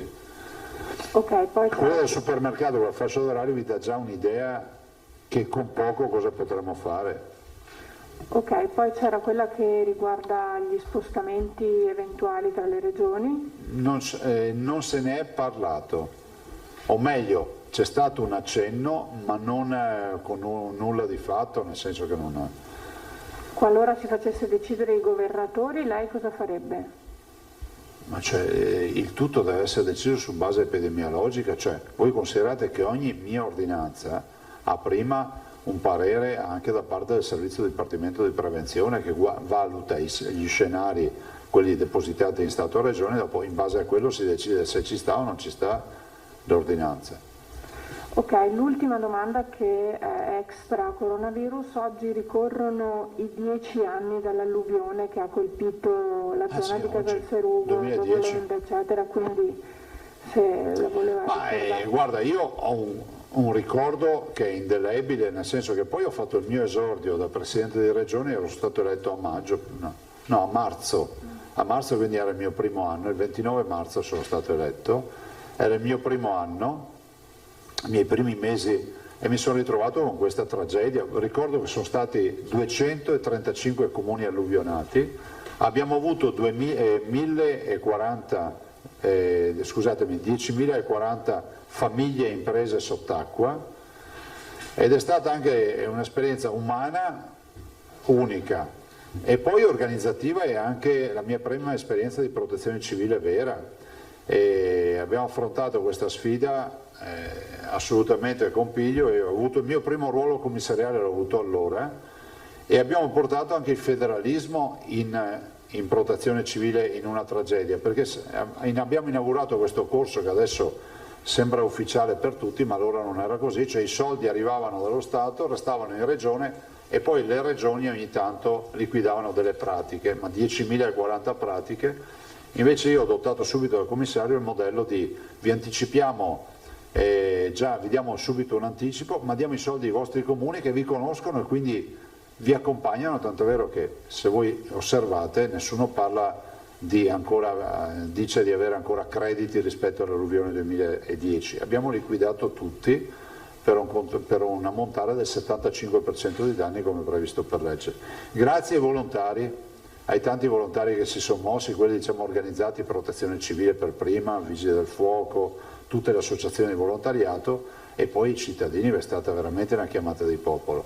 Insomma è stata un'esperienza dura ma anche utile. Ricordo che allora siamo andati sotto acqua a causa di 32 rotture arginali. Voi sapete che il Veneto sostanzialmente ha i fiumi pensili, no? Corrono più alti del piano campagna, quindi abbiamo gli argini. Si sono rotti 32 argini e da lì è partito tutto. E un pensiero va alle persone che hanno perso la vita, sono 4 persone che hanno perso la vita. E è stata una tragedia autentica. Da lì però si è ripartiti, e questo lo ricorda spesso anche il professor Del Paos, con una nuova stagione delle opere idrauliche, io avevo ereditato una situazione nella quale non si realizzavano più grandi opere da 80 anni, perché l'ultima grande opera era stata il bacino di Montebello. Mi fermo, se no vado avanti troppo tempo. Grazie. Giacomuzzo. Buongiorno, volevo chiederle, Presidente, tornando sul modello di previsione al picco previsto per il 15 novembre, si tratta di numeri inferiori rispetto a quelli di marzo di quest'anno o bene o male? Se continua così sì. In linea allora? Sì, se continua così potremmo attestarci più bassi, però guardate che se è grande come un grattacielo, cioè il condizionale è d'obbligo, perché stiamo parlando, io capisco la vostra esigenza di dare dei benchmark, no? Dei punti di riferimento a chi vi leggerà, però è pur vero che stiamo parlando di previsioni che hanno poca base scientifica, nel senso, se non quella di lavorare con i numeri e vedere che eventuale evoluzione ci potrebbe essere. Un'ultima cosa, ogni DPCM dovrebbe avere una ricaduta sul territorio e per capire se sono misure che funzionano o meno. Non è servito a nulla. Ecco, qui un'ultima. Vabbè, è evidente, cioè li vedete i dati? A me non sembra che i dati con la chiusura dei ristoranti siano migliorati. Cioè, ad oggi no, non so se poi avremo la sorpresa tra qualche giorno, ma è innegabile, no? Cioè, se tu chiudi il ristorante, che è il luogo nel quale comunque un piano di sanità pubblica è efficace ed è esecutivo perché c'è il distanziamento, hai le linee guida eccetera, e sposti questa massa di persone diciamo nella prateria del fai da te, nel senso cene in casa,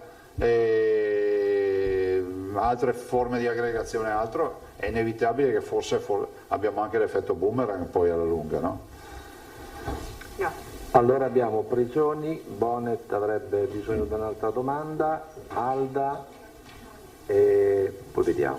Buongiorno Presidente, Buongiorno. Salvo che la questione delle scuole è una questione nazionale. Qualora ci fosse per esigenze epidemiologiche una chiusura totale di ogni ordine e grado, lei ha sottolineato, se ho capito bene, che è necessario però un congedo parentale al 100%? Sì, noi dobbiamo ricoprire assolutamente, ma il governo continua a confermare la disponibilità finanziaria. Io continuo a dire che chi si scotta con l'acqua calda poi ha paura anche di quella fredda. Siccome l'esperienza fino ad ora sulle risorse non è stata delle più brillanti, penso alla cassa integrazione, dico che se non c'è efficienza, una soluzione potrebbe essere quella di trasferire il monte risorse alle regioni, e le regioni si arrangiano con i propri cittadini.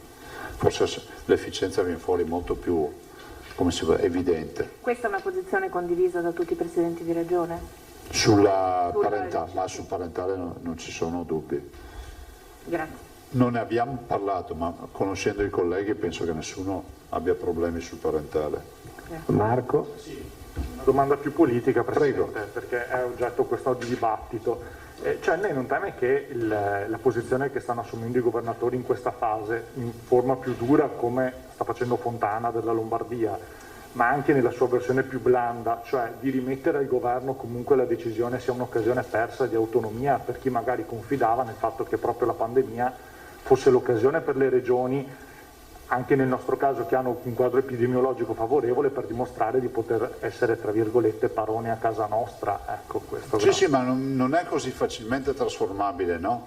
Perché noi abbiamo una roadmap che è stata approvata dalla conferenza Stato-Regioni, cioè per arrivare a una riflessione compiuta bisogna partire da questo presupposto. Noi abbiamo già una roadmap, abbiamo già i diversi scenari, ogni regione sa in che scenario si trova, noi siamo nello scenario 3, e ogni regione è già in grado di sapere quali sono le misure. Il problema è che le misure non sono esplicitate, no? Vi ho fatto prima l'esempio del distanziamento sociale. Il distanziamento sociale tu lo puoi promuovere passando dal lockdown ad altre misure molto più, diciamo, leggere. Dall'altro è pur vero che il governo ha scelto sempre di affrontare questa partita con i DPCM. Ora vorremmo capire cosa è cambiato rispetto a una settimana fa. Ma comunque da parte mia non c'è nessun problema. Io penso e vi confermo che a livello nazionale ci sono delle misure che devono essere necessariamente adottate a livello nazionale. Vi ho fatto l'esempio della scuola. Poi a livello locale noi quello che dobbiamo fare l'abbiamo sempre fatto. Cioè non è che siamo andati a chiedere al governo se dovevamo mettere i 200 metri da casa o fare altre robe. Ecco, se posso insistere su questo punto, per esempio, ma perché la scuola, Presidente, tu ritieni che debba essere nazionale? Cioè in Veneto sì, i bambini possono andare a scuola, mandiamoli a scuola, lo dico come tanto in prima persona.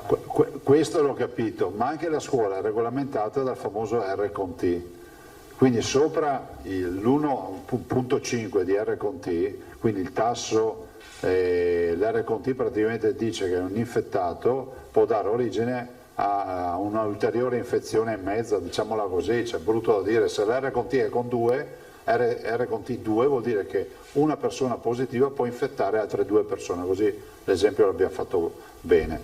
E quindi è legata a questo aspetto. Considera che di mezzo c'è un altro elemento importante, ecco questo è bene che io lo ricordi, che sono i pareri del CTS. Il CTS nazionale emette pareri.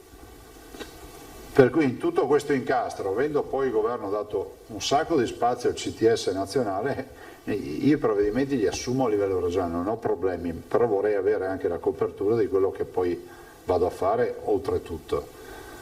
Perché cioè, noi abbiamo messo in piedi un marchingegno qui in questo paese che è un marchingegno molto laborioso. Prego. Ma comunque nessuna rinuncia di autonomia, figuratevi. Sì, ho letto qualche commentino, no? Cioè, quando volevano l'autonomia quando le cose andavano bene, non la vogliono più quando... Non è così, perché voglio ricordare che noi le misure le abbiamo prese, basterebbe pensare quando abbiamo deciso di fare l'area rossa a Vo, chiudere il carnevale, le scuole, allora non c'era neanche giurisprudenza, no? Ci abbiamo fatto l'ordinanza e via. Prego. Alda.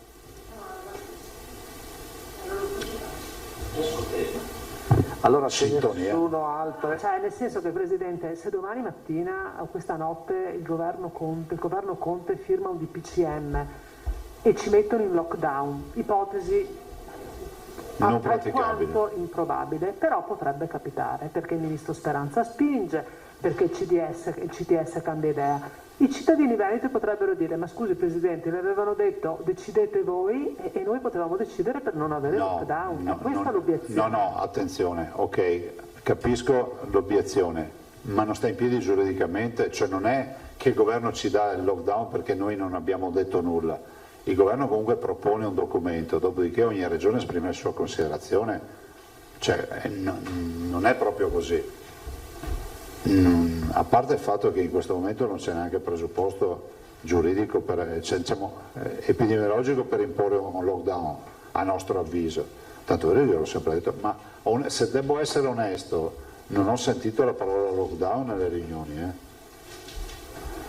Ma qual era nel documento il governo cosa vi propone?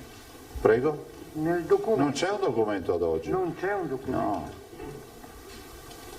Scusi, verrebbe da chiedersi di cosa si è parlato in tutte queste ore. Si è discusso di eventuali misure, si è discusso ognuno ha portato la situazione generale della sua regione, io ho parlato dei nostri numeri, di come sta andando eccetera, ovviamente il tema è capire cosa proporrà il governo da qui alle prossime ore e dopodiché l'affronteremo. Prego. Sì, io ho un'altra domanda, volevo chiedere la sua opinione su quanto dichiarato dall'immunologa Viola che ha proposto un lockdown di 1 settimana al mese da qui a giugno.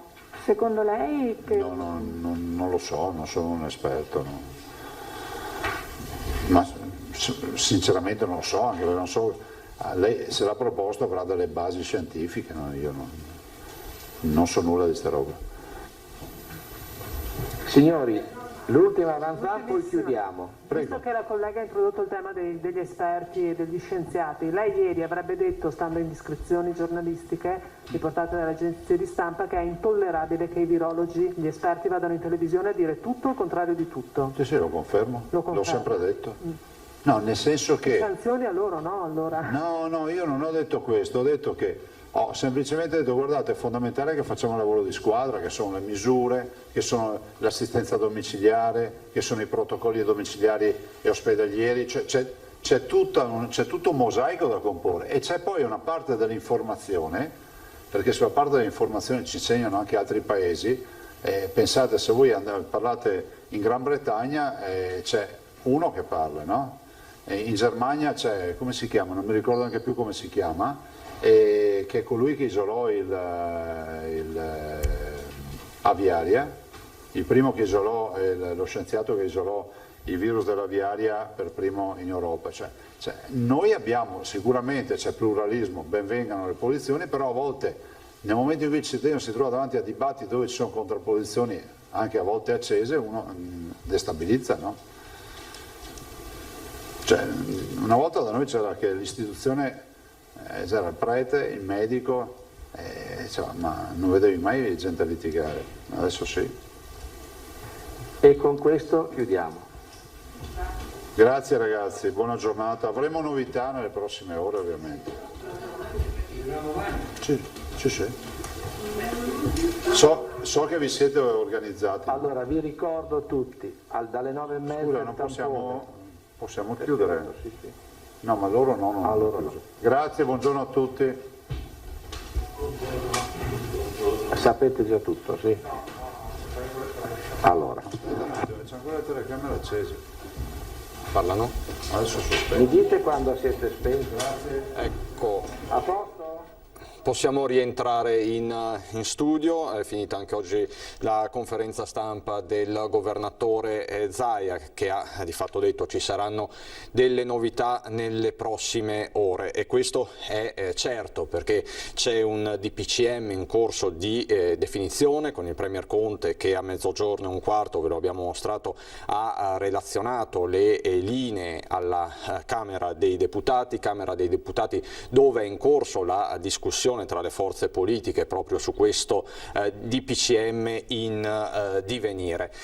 Quello che è certo è che si va verso una nuova stagione di restrizioni, didattica a distanza al 100% alle scuole superiori, limiti alla mobilità fra regioni a rischio, centri commerciali chiusi nei giorni festivi e prefestivi, quindi nei weekend. Chiuderanno anche i musei, già lo aveva detto nella giornata di ieri il ministro Franceschini. Chiuderanno anche le sale bingo, le sale scommesse e i mezzi pubblici potranno essere pieni al 50% e ci saranno delle limitazioni alla circolazione delle persone di sera.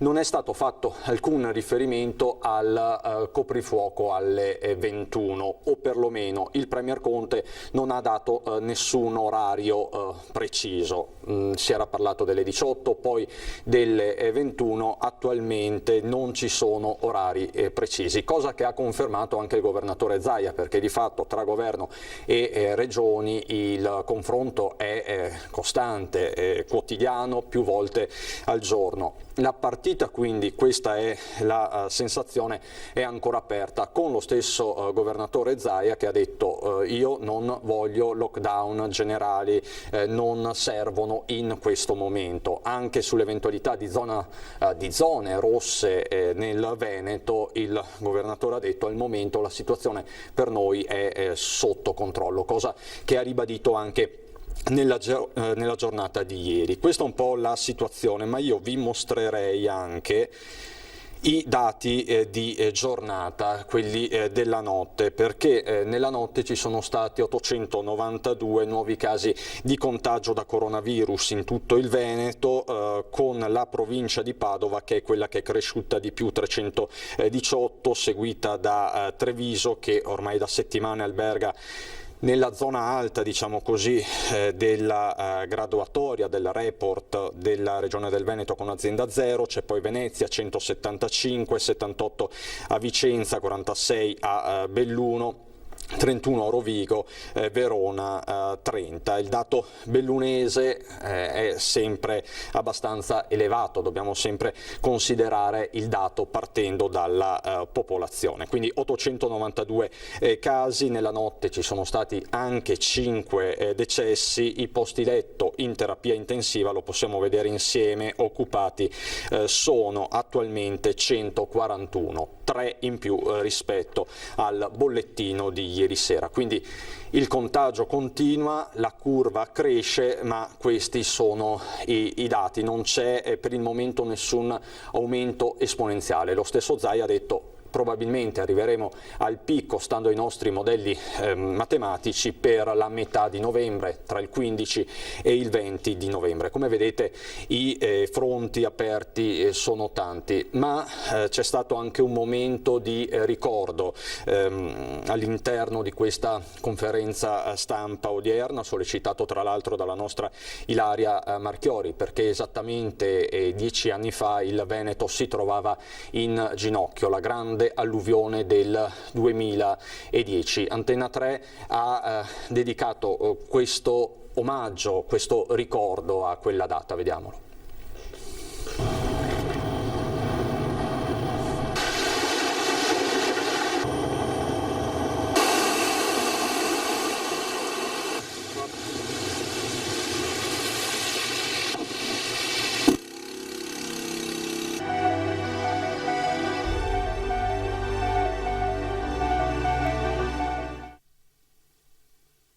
Questa quindi era la situazione che vivevamo 10 anni fa. C'è stata poi una ricostruzione, termine che ultimamente ricorre davvero spessissimo, e alla ricostruzione partecipano sempre tanti volti, tanti uomini volontari, imprese, istituzioni, professionisti. È il caso degli architetti, e noi ci colleghiamo con il presidente dell'Ordine degli Architetti di Treviso, Marco Pagani. Buongiorno architetto. Buongiorno a lei, grazie per l'invito.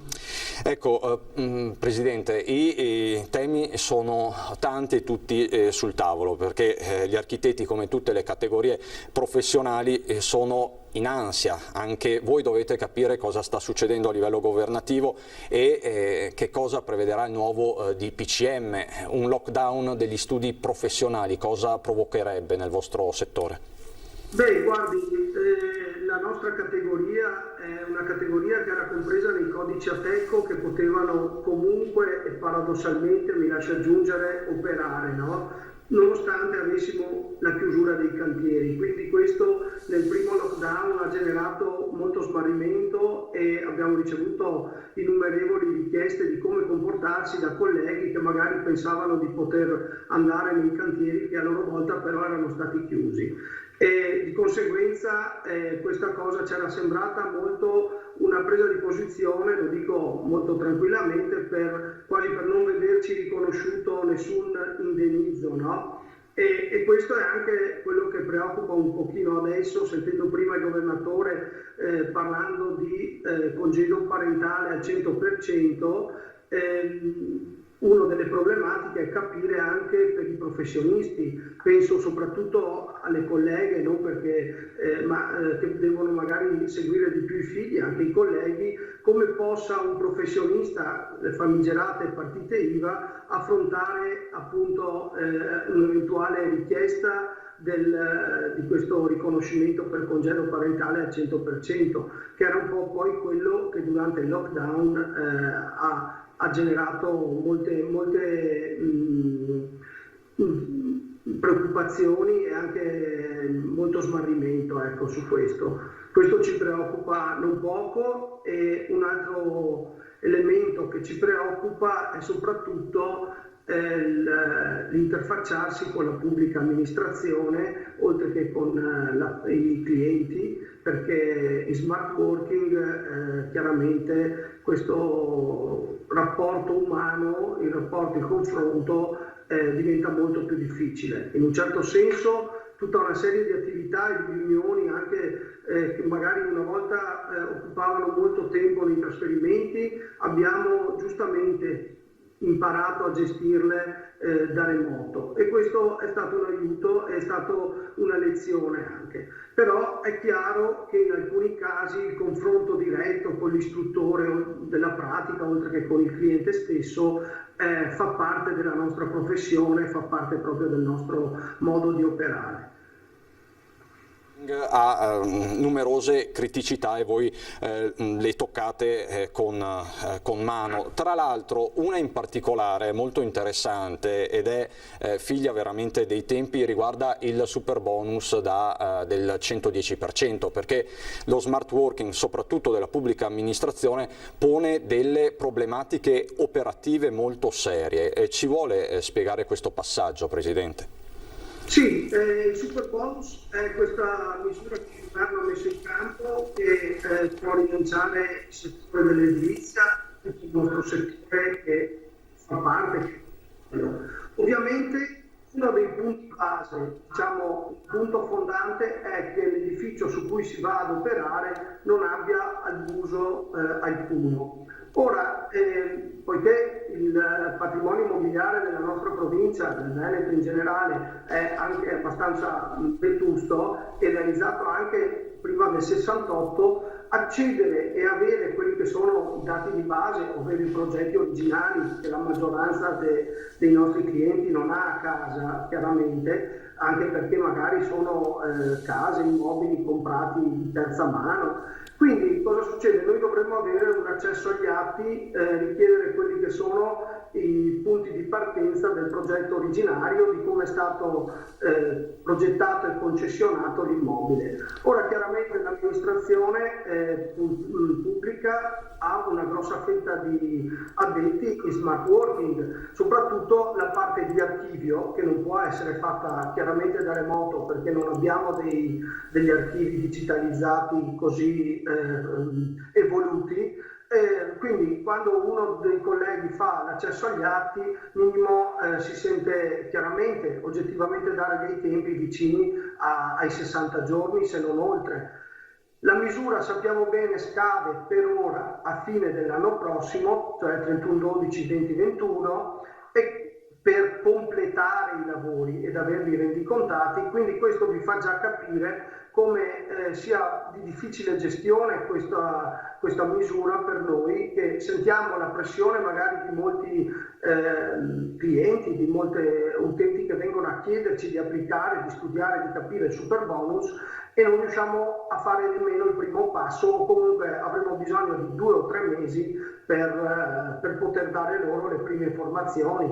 Dopo, se rileviamo che ci sono degli abusi, dovrà essere fatta la sanatoria e poi eventualmente partire con la procedura. Quindi questo è un punto dolente di questa misura, che noi ci auguriamo, così come l'ANCE ed altre associazioni, possa essere prorogata almeno al 2022, se non il 2023. C'è chi parla anche che possa assumere una, diciamo, natura strutturale, però ecco, almeno 1 anno o 2 di proroga potrebbero farci capire bene come affrontare, perché poi abbiamo anche altre problematiche rispetto appunto alle assicurazioni professionali, alle assicurazioni delle imprese, per garantire appunto la decennale postuma come assicurazione, per garantire nel tempo la nostra prestazione e anche quella delle imprese, così come anche capire bene quali sono, far capire anche ai clienti quali tipologie di lavori possono entrare nel 110% e quali non rientrano. Quindi dobbiamo anche un po' sfatare il mito che tutto l'intervento sia gratuito. Ci sono degli interventi connessi a quelli ricadenti nel 100% che non potranno godere delle agevolazioni fiscali previste dal governo. Sta dicendo è molto importante, perché di fatto questo dello smart working nella pubblica amministrazione è veramente un ostacolo operativo all'istanza dell'eco bonus. Quindi lei si sente di lanciare un appello in tal senso alle istituzioni, anche a quelle locali, immagino? Ma certo, abbiamo la Camera di Commercio ha promosso proprio questa settimana, la scorsa, mi scusi, perché oggi è lunedì, abbiamo fatto un primo incontro martedì virtuale con tutti, c'era il presidente degli ingegneri, dei periti, c'era l'ANCE, c'erano le varie associazioni di categoria, per mettere, diciamo, sul tavolo i primi problemi. Questa direi che è la problematica numero 1, cioè il tempo troppo ristretto per poter applicare in modo corretto, ligio e veramente efficace la misura. Ecco, quindi questo è un appello molto importante, Presidente. Un'ultima battuta le chiedo, perché magari è un aspetto che viene trascurato, perché chiaramente la questione è prima sanitaria, chiaro, quando parliamo di Covid, ma il Covid ha cambiato anche gli spazi, il modo di abitare e il modo di gestire proprio la logistica per certi versi all'interno delle abitazioni, all'interno dei luoghi di lavoro, e in questo senso la figura professionale dell'architetto ha una responsabilità importante in questa fase.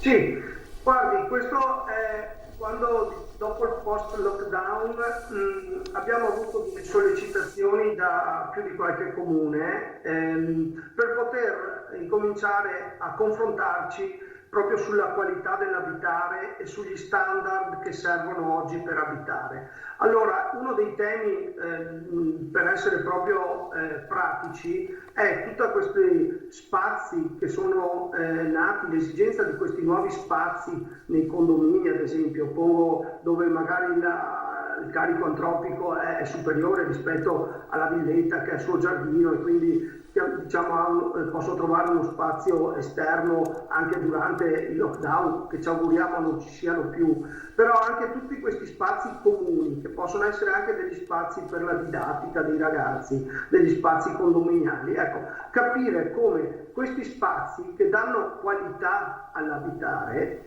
non debbano più rientrare nella logica, dei metri cubi e quindi commerciale, perché sono un plus che però è un plus comune, no? Come potevano essere una volta i tetti dove c'erano delle lavanderie, negli anni 60 si prevedevano le lavanderie nei tetti nelle grandi città, no? Per poi stendere il bucato all'ultimo piano, no? Allora, questi volumi, questi spazi che possono dare qualità all'edificio e all'abitare, chiaramente hanno un costo di realizzazione, però devono anche essere sgravati nel calcolo della cubatura, ad esempio, perché qual è l'imprenditore che rinuncia a fare 2 appartamenti piuttosto che fare delle sale comuni o dei servizi per il condominio? Quindi bisogna cominciare a pensare, a confrontarci con un tavolo comune, l'amministrazione, i progettisti, le imprese, per capire come regolamentare la creazione e soprattutto anche incentivare a pensare a questi nuovi modi di abitare, gli spazi comuni, l'appartamento che non finisce più nell'abitazione stessa, ma ci deve essere anche uno spazio esterno comune. Ecco. Queste cose nel nord Europa stanno già prendendo piede da un po' di anni, gli studi per capire proprio questa nuova forma dell'abitare, anche legata al numero delle persone che oggi contano nei nuclei familiari. Abbiamo sempre più coppie single, quindi probabilmente le dimensioni, magari mi serve una casa più piccola, ma con questi spazi comuni che possono essere di supporto. Grazie Presidente, grazie a Marco Pagani, Presidente dell'Ordine degli Architetti della provincia di Treviso. Buon lavoro, architetto. Grazie, vi ringrazio molto, arrivederci. Buon lavoro. Arrivederci, buon lavoro. Adesso ci colleghiamo con Marghera per tirare un po' le fila del punto stampa di oggi di Zaia. Ci dovrebbe essere appunto, vedo, eccola, Ilaria Marchiori con Sandro Ponchio. Ilaria, eccoci. Sì, buongiorno Cristian, buongiorno a tutti i telespettatori. Si è appena conclusa la conferenza stampa del governatore Zaia qui nella sede della Protezione Civile di Marghera. Naturalmente non ci sono state delle notizie precise perché si sta aspettando il terzo incontro, la terza videoconferenza che si terrà Stato-Regioni prima che poi venga diffuso il nuovo DPCM da parte della Premier Conte, perché ci sono ancora dei punti da discutere appunto con le regioni. I punti che vanno discussi lo sappiamo quali sono: eventuali lockdown localizzati, la questione scuole che è importantissima, poi la questione trasporti. Uno dei dati certi che la Presidente ha però dato è quello che riguarda il picco cui la Regione Veneto potrebbe arrivare. Ha parlato di metà novembre. Questo secondo un calcolo sia clinico sia del modello matematico di cui la Regione usufruisce e che già conosciamo ormai da molto tempo. Quindi il picco massimo della pandemia dovrebbe essere intorno al 15 novembre, giorno più, giorno meno, ma in quei giorni lì. Altre novità ci saranno sicuramente nelle prossime ore, dopo che appunto si svolgerà questa terza videoconferenza tra Stato-Regioni. Un altro dato importante che il governatore ha dato è che durante la precedente videoconferenza lui ha chiesto che il congedo parentale sia portato al 100% e così anche le opzioni che possono riguardare i bonus babysitter, quello che era insomma anche nel precedente lockdown, proprio per poter agevolare e aiutare le famiglie, anche perché il governatore ha detto che si dice contrario a un lockdown generalizzato, soprattutto che non vada a toccare le attività produttive, quindi questo è molto importante dal punto di vista insomma della nostra regione. Si è tornato a parlare della questione dei medici perché c'è stata una lettera che è arrivata dalla FIMS, che ha firmato anche lo stesso Crisarà, in cui si sono in qualche modo risentiti per il fatto che nell'ultimo punto stampa il governatore abbia parlato di eventuali sanzioni qualora i medici non eseguissero i tamponi, e quindi si sono risentiti. Però poi il governatore ha chiarito che ha solamente specificato quello che sarebbe accaduto qualora si rifiutassero di effettuare questi tamponi nel momento in cui è stato raggiunto questo accordo a livello nazionale, e per cui giustamente ha fatto l'esempio: se il governatore ruba va in prigione, e così se il medico non rispetta quanto stabilito a questo punto dal contratto dovrà essere sanzionato, anche perché ha detto i medici sono importantissimi, sono fondamentali per il territorio ed è giusto e importantissimo che questo sia un lavoro di squadra. Ha detto per me sono degli amici e ho il massimo rispetto per tutta la categoria. Ha anche detto che in settimana proverà, se non in questa all'inizio della prossima, a rendere conto di quanti medici hanno effettuato gli eventuali tamponi e i diversi territori. Naturalmente ci vorrà del tempo, anche perché serve il tempo tecnico per i conteggi. Questa è la sintesi della conferenza stampa, i punti salienti. Dunque, se non ci sono altre domande, Cristian, io restituisco la linea allo studio. Ilaria, grazie mille. La situazione, come dicevi te, è assolutamente in evoluzione e continueremo a seguirla. Tra l'altro ci possiamo collegare solo un istante con la Camera dei Deputati, dove è in corso la discussione dopo l'intervento del Premier Giuseppe Conte. Sta parlando in questo momento Nicola Stumpo di Liberi Uguali, ma si sono alternate un po' tutte le forze politiche. Il clima continua a essere incandescente. Vedo già collegato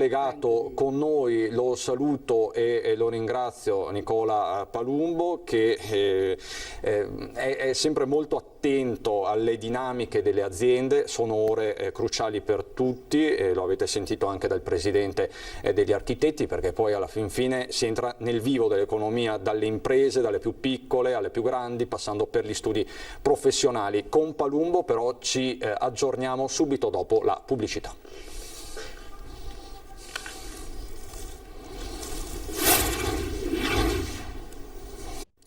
Di nuovo in diretta, tante le questioni sul tavolo, lo avete visto, il fronte romano, quello veneziano, in mezzo c'è l'ansia, perché di questo stiamo parlando, delle imprese, del mondo dell'economia. Per questo, per fare il punto, siamo collegati con Nicola Palumbo, consulente aziendale che tutti voi ormai conoscete, perché ci aiuta in questo periodo a capire qual è l'umore delle aziende e entrare anche nelle questioni operative. Vedo già collegato, tra l'altro, lo saluto e lo ringrazio, Giuseppe Montuori, che è commissario di Fratelli d'Italia per la provincia di Treviso. Buongiorno Montuori. E in studio c'è Giovanni Zorzi, segretario del Partito Democratico della provincia di Treviso. Buongiorno anche a lei, Zorzi. Ecco, comincio da Palumbo. Sono ore cruciali, diciamo, ormai sono tutte ore cruciali, è inutile negarcelo, però qual è l'umore delle imprese, Palumbo, proprio in questi minuti? Beh, allora, intanto salve a tutti. Il tema è che noi sono 20 giorni circa che ogni 7 giorni abbiamo un DPCM nuovo e quindi questo fa sì che l'ansia, la tensione, la paura ogni settimana siano maggiori.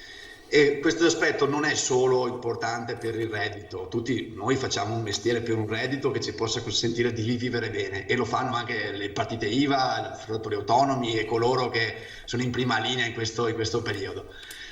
Dobbiamo capire però che tanta gente, tante partite IVA, tanti autonomi fanno quel mestiere perché lo sentono dentro, perché hanno una forte passione, un'attitudine, una vocazione avrebbe quasi da poter dire. E soffocarla così, con questa paura di questo periodo, con quest'ansia che per forza c'è, è umiliante per queste persone, è umiliante e lo sentiamo. Io mi rendo perfettamente conto, non è una critica che voglio fare così a gratis, mi rendo perfettamente conto che la situazione non è facile e che l'epidemia corre e che servono interventi. Mi rendo perfettamente conto, possiamo parlarne di quanto sia stato fatto o non stato fatto l'estate scorsa, possiamo parlarne, ma ormai qui siamo. Mi piacerebbe solo che ci fosse un po' più di rispetto da parte delle persone che invece un reddito fisso ce l'hanno e uno stipendio fisso ce l'hanno. Un po' di rispetto in più per questa gente che ogni 7 giorni attende da una conferenza stampa l'apertura o la chiusura della propria attività. È frustrante, ripeto, è qualcosa che deve finire prima o poi, nel senso che io spero e credo che questo sia l'ultimo dei DPCM. Prendo atto, e questa è una cosa buona, che non si parla di chiusure di tutte le attività, non si parla di chiusure come dire, che ci possono richiudere in casa, non si parla di chiusure così stringenti e spero che questa linea che il governo Conte sta portando avanti, anche con l'ultimo intervento fatto alla Camera, ne abbiamo preso atto. Spero che questa sia la linea giusta, perché mi sembra una mediazione tra le esigenze economiche e le esigenze sanitarie. Non ci possiamo voltare dall'altra parte, vediamo cosa succede in Francia, in Spagna, Regno Unito, in Austria, tutti chiudono e noi stiamo cercando di stare un po' qua, un po' là. Io spero che sia la soluzione giusta, spero che il decreto ristori che è stato presentato 7 giorni fa sia puntuale, efficace. In teoria quel che è scritto bene e devo dire che è un'iniezione che può anche far piacere e può dare un sollievo economico nel breve periodo, non è di struttura ma nel breve periodo sì. È chiaro però che noi siamo oggi a novembre, primi giorni, pensare all'inverno così in questa situazione è veramente pesante. Io spero che abbia ragione Zaia quando parla di metà mese come fine del picco, spero che le istituzioni siano sul pezzo adesso, perché quest'estate abbiamo dormito e oggi dobbiamo recuperare. Diciamo Palumbo che la proiezione di Zaia rassicura sul fatto, andrebbe a rassicurare sul fatto che il Natale perlomeno sia salvo, ma insomma purtroppo parliamo di modelli matematici che si aggiornano di giorno in giorno e quindi è difficile avere una visione in questo preciso momento. Tornando al decreto ristori, mi pare di capire che lei da consulente aziendale lo promuove fondamentalmente. Ma non è male, cioè come verrebbe da poter dire è sempre meglio di niente, però è un intervento buono che sembra molto rapido perché metà mese dovrebbe essere il termine per l'iniezione dei conti correnti del contributo, si parla di importi maggiori rispetto a quelli già conferiti lo scorso maggio, per cui per chi ha già avuto accesso a quel contributo basta prendere l'ammontare ricevuto in conto corrente e moltiplicarlo per un coefficiente che è di 1,5 in caso di bar e strutture ricettive, 2 se è ristorante o attività sportive o per 4 addirittura se sono discoteche o sale da ballo. Quindi un esempio semplice, un bar che ha preso 5.000 euro lo scorso maggio può prendere 7.500, ristorante 10.000, sala da ballo addirittura 20.000. Ecco, quindi se questo... Sì. Lei dice c'è della sostanza. Allo stesso tempo, Palumbo, noi ci siamo visti lunedì scorso, lunedì sera in Piazza dei Signori, lei era presente alla manifestazione di Treviso Imprese Unite, della Confcommercio e di tutte le sigle del commercio. Fanno bene a protestare? Certo, la protesta è una manifestazione d'ansia e di paura che va rispettata, come dicevo prima. Non è solo per i soldi. Cioè, queste persone fanno il proprio mestiere perché hanno una passione per quel che fanno enorme. Un ristorante, un ristoratore, un barista, un gestore di palestre, un gestore di teatri, è una persona che sente una passione per quel che fa enorme e vede in questa fase messa in pericolo da una pandemia e da interventi che forse reputa ingiusti rispetto ad altri settori. Si diceva perché il bar deve chiudere, il cinema deve chiudere e invece l'autobus può essere pieno, perché tante situazioni ci sembrano inique. Ecco, questo malessere va nelle piazze. È normale che poi c'è chi ha legittimamente paura e ha un reddito certo ed è in casa ed ha paura solo del virus, che dice per favore state a casa, non andate in piazza a manifestare, ma allo stesso tempo va portato rispetto enorme per questa gente che vive solo della propria passione e che oggi vede in pericolo sia la propria passione che il proprio reddito, oltre alla paura del virus, che quella ce l'hanno tutti. Quindi capisco e sarò sempre, perché il lavoro mio, dalla parte di queste partite IVA, e non potrebbe essere altrimenti. Allo stesso tempo bisogna dire che c'è da stringere i denti, perché se Zaia ha ragione e metà mese sarà la data del picco, se entro lo stesso metà mese ci sarà il ristoro economico, allora c'è da stringere i denti poco. Io spero che abbiano ragione loro. Ho paura che non sia così chiara la situazione, proprio perché ci sono tanti parametri che intervengono, e se guardiamo cosa succede anche in altri paesi, le misure prese sono state ben più dure, ben più restrittive. Certo, le variabili sono molte e dobbiamo viverla giorno per giorno. Grazie Nicola Palumbo, che è il nostro consulente aziendale di fatto e ci sta aiutando a capire un po' l'umore delle imprese in questo difficile periodo. Zorzi, parto proprio dalla considerazione di Palumbo sulla differenza fra lavoratori garantiti e lavoratori non garantiti. Tornando alla manifestazione di Treviso Imprese Unite una settimana fa a Treviso e alle tante che ci sono state poi nel corso della settimana in tutto il Veneto, si è vista un po' questa guerra fra poveri, perché di fatto è già in atto, non c'è più un rischio di guerra fra poveri, ci siamo già. Sì, credo che noi stiamo attraversando uno dei momenti, dei passaggi più drammatici della nostra storia recente, con l'esplosione della pandemia a fine anno scorso, perché di fatto in Cina è stato quello il momento in cui si è manifestato il virus, e adesso con di fatto l'arrivo della seconda ondata stiamo vivendo la fase più delicata di questo passaggio così drammatico. Credo che in questo momento sia fondamentale e da parte anche delle forze politiche, oltre che delle istituzioni, far maturare nella gente la consapevolezza che nessuno si deve sentire estraneo a quello che sta succedendo. Quindi evitare il più possibile quelle che possono essere contrapposizioni, toni di scontro, divisioni all'interno dello stesso corpo sociale, del corpo economico e anche della classe politica. Io trovo ad esempio irresponsabile quello di mettere gli statali, i pensionati contro le partite IVA, contro i lavoratori autonomi, al tempo stesso irresponsabile mettere gli anziani contro i giovani, perché in questo momento è ovvio che il virus non fa differenza se tu sei un pensionato, se tu hai un contratto da statale o se hai una partita IVA. È evidente inoltre che in questo momento così difficile la gente è stanca di vivere in un contesto, in uno stato di incertezza, di preoccupazione. L'hanno dimostrato i commercianti, i lavoratori precari, i lavoratori dello spettacolo scesi in piazza in questi giorni, a Oderzo, a Treviso, e l'ha detto anche il dottor Palumbo poco fa. Quindi noi dobbiamo capire l'importanza che ha chi ha un ruolo pubblico, quindi nelle istituzioni, ripeto, anche nell'opinione pubblica, di cercare di garantire questo diciamo, approccio collaborativo, questo spirito di unità per affrontare e vincere il prima possibile questa sfida. Altrimenti il rischio è veramente che ci si perda in, come hai detto giustamente tu, in una guerra tra poveri, o peggio, mi viene la metafora dei capponi di Renzo che vengono portati al massacro. Questo è assolutamente il rischio. Montuori, buongiorno, vengo da lei. Ecco, su questa guerra fra poveri, come si posiziona? Fratelli d'Italia, lo ricordiamo, nella prima fase della pandemia era scesa più volte in piazza a sostegno delle partite IVA, degli imprenditori.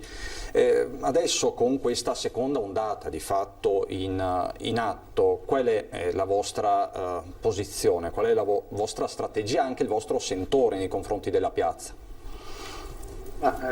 Noi lo faremo ancora, noi siamo sempre al fianco degli imprenditori e di chi produce, perché senza chi produce un paese muore. Se non ci sono gli imprenditori, se non ci sono i commercianti, non ci sono nemmeno i lavoratori che in queste aziende possono operare e portare a casa uno stipendio a fine mese, mi pare evidente. Poi certo c'è una classe di persone che lavorano per lo Stato, che fanno dignitosamente il loro mestiere e sicuramente sono stati più tutelati, nulla da dire, non bisogna alimentare le divisioni. Le divisioni sono alimentate da chi non vede il problema al contrario, cioè io posso non alimentare la divisione se mi accorgo che c'è chi non sta bene, e nel momento in cui mi accorgo che c'è chi non sta bene lo aiuto. Diversamente sì, alimento la divisione. Noi abbiamo visto questo decreto, questo di nuovo di DPCM. Anche qui, cioè, il ristoro è di nuovo un bonus dato ai commercianti, ai ristoratori, ai titolari di bar. È poco più dell'altra volta. Io l'ho letto discretamente bene, è poco più dell'altra volta. Noi dovremmo dare delle misure che permettono a chi ha un'attività aperta e che a fine mese si troverà a pagare delle tasse o si troverà poi a pagare una bolletta o un affitto, la possibilità di non farlo. E quello è il vero ristoro. Lo Stato subentra nei pagamenti che tu hai quotidianamente e non è il bonus serve a te per vivere, ok? Il bonus è un ristoro tipo cassa integrazione che ti do in quanto anche tu titolare di attività di commercio sei un lavoratore a tutti gli effetti e ti ristoro con il bonus. Per il resto devo intervenire supportandoti in quelle che sono le tue spese fisse, perché se no il giro si chiude a breve. Queste persone tra poco non avranno più le risorse per riaprire ristoranti, bar. Abbiamo già visto 5.000 attività sono già a rischio in Veneto, in provincia di Treviso, scusate, sono già a rischio. Quindi i bonus ristori non servono a nulla, le divisioni si creano quando ci sono le inequità. E quindi se io non vado ad aiutare, non è che devo dire non creo divisioni, devo dire stiamo buoni, devo dire aiuto chi in questo momento è in difficoltà, così evito le divisioni. Certo che non c'è non va creato un distinguo tra chi, perché comunque non è una fortuna, magari ha fatto un concorso pubblico, lavora nel pubblico e chi ha fatto un'altra scelta. Ma assolutamente, ci mancherebbe. Vi faccio una domanda prima di andare in pubblicità molto rapida, vi chiedo una risposta veloce. Si parla in queste ore di lockdown locali. In Veneto chi rischia di più è proprio il Trevigiano e la provincia di Belluno.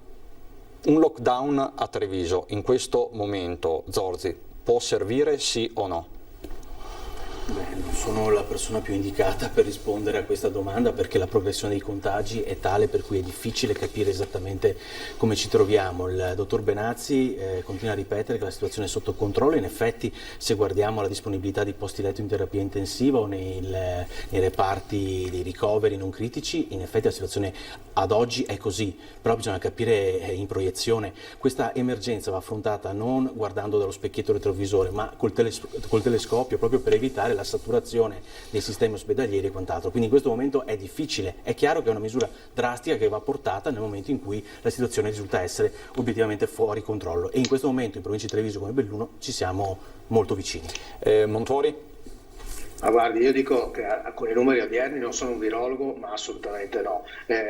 Invece se avessimo guardato col binocolo, forse i bandi del Ministero della Salute li avremmo fatti non a ottobre, ma a giugno-luglio, e avremo molti più posti in terapia intensiva che oggi, per fortuna, in Veneto sono ancora discretamente a disposizione di chi purtroppo per sfortuna dovesse incorrere o nel coronavirus o in altro, perché le terapie intensive servono anche a chi non sta bene. Per altre ragioni. Zorzi? Sì, e io dico che se avessimo applicato Immuni, a quest'ora il sistema di tracciamento sarebbe stato più efficace per tutti, per esempio.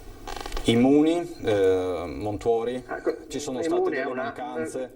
Cosa vuole? Guardi, io sono in quarantena, l'ASL non mi ha chiamato, non perché ho il coronavirus, sono in quarantena perché sono stato a contatto, l'ASL non mi ha chiamato perché non ce la fa, ci vuole il senso di responsabilità delle persone, l'app Immuni è un di cui, cioè non è questo che cambia poi la diffusione di una pandemia o aiuta ad evitare i casi a rischio, cioè lo sappiamo benissimo che non è questo. Le persone a rischio sono soggetti deboli, anziani, che vanno maggiormente tutelati rispetto agli altri. Questa è giustizia, tuteliamo di più queste persone, la protezione civile c'è, portiamogli la spesa a casa, cerchiamo di tenerli in contesti protetti in modo che non rischino la vita anche sentendo l'esigenza di dover andare a fare la spesa o salendo su un autobus che è intasato, perché non ci abbiamo pensato a marzo che gli autobus con le scuole sarebbero diventati intasati. Cioè io ho l'impressione che tutto quello che ricade sul cittadino sia quasi una colpa, tutto quello che invece dovrebbe aver fatto lo Stato per tutelare il cittadino invece non sia quasi un problema, cioè gli autobus strapieni, i treni strapieni, gli aerei pieni, elementi dove il contagio ovviamente a 50 cm ma neanche attaccati uno con l'altro si può trasmettere ovviamente più facilmente. Montuori, solo molto brevemente, lei è in quarantena ma non risulta positivo, No. Ecco, quindi si è messo io sono in quarantena perché ho avuto Cristian, io sono in quarantena perché ho avuto un contatto al ristorante, perché francamente io non mi sento di privarmi e di privare questa categoria di poter andare a mangiare al ristorante. Era un pranzo di lavoro, c'era una persona che dopo 2 giorni mi ha comunicato di essere positiva e io ovviamente responsabilmente sto a casa per evitare che ci possano essere problemi. Lei ha comunicato qualcosa all'ULSS? Assolutamente sì, il mio medico ha già fatto tutte le comunicazioni del caso e quindi farò il tampone questa settimana. Ecco, vi chiedo solo di pazientare qualche istante e poi ritorniamo in studio e parliamo proprio di anziani, inevitabile partire dalle dichiarazioni di ieri del governatore Toti. A dopo.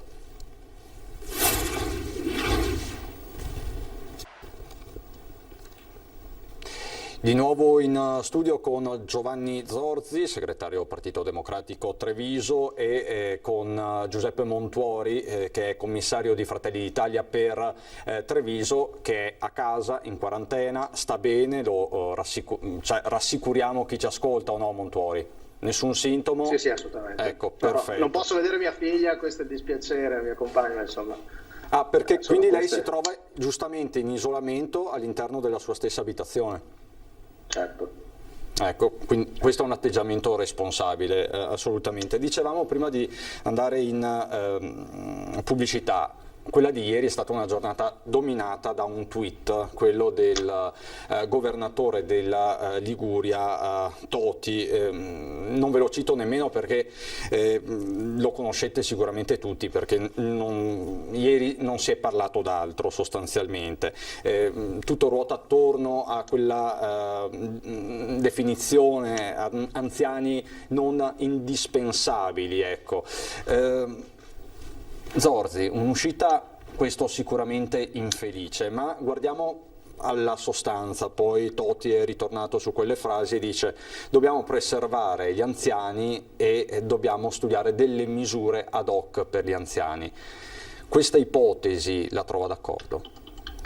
Ma allora io trovo più che infelice una uscita da condannare, quella di Toti ieri.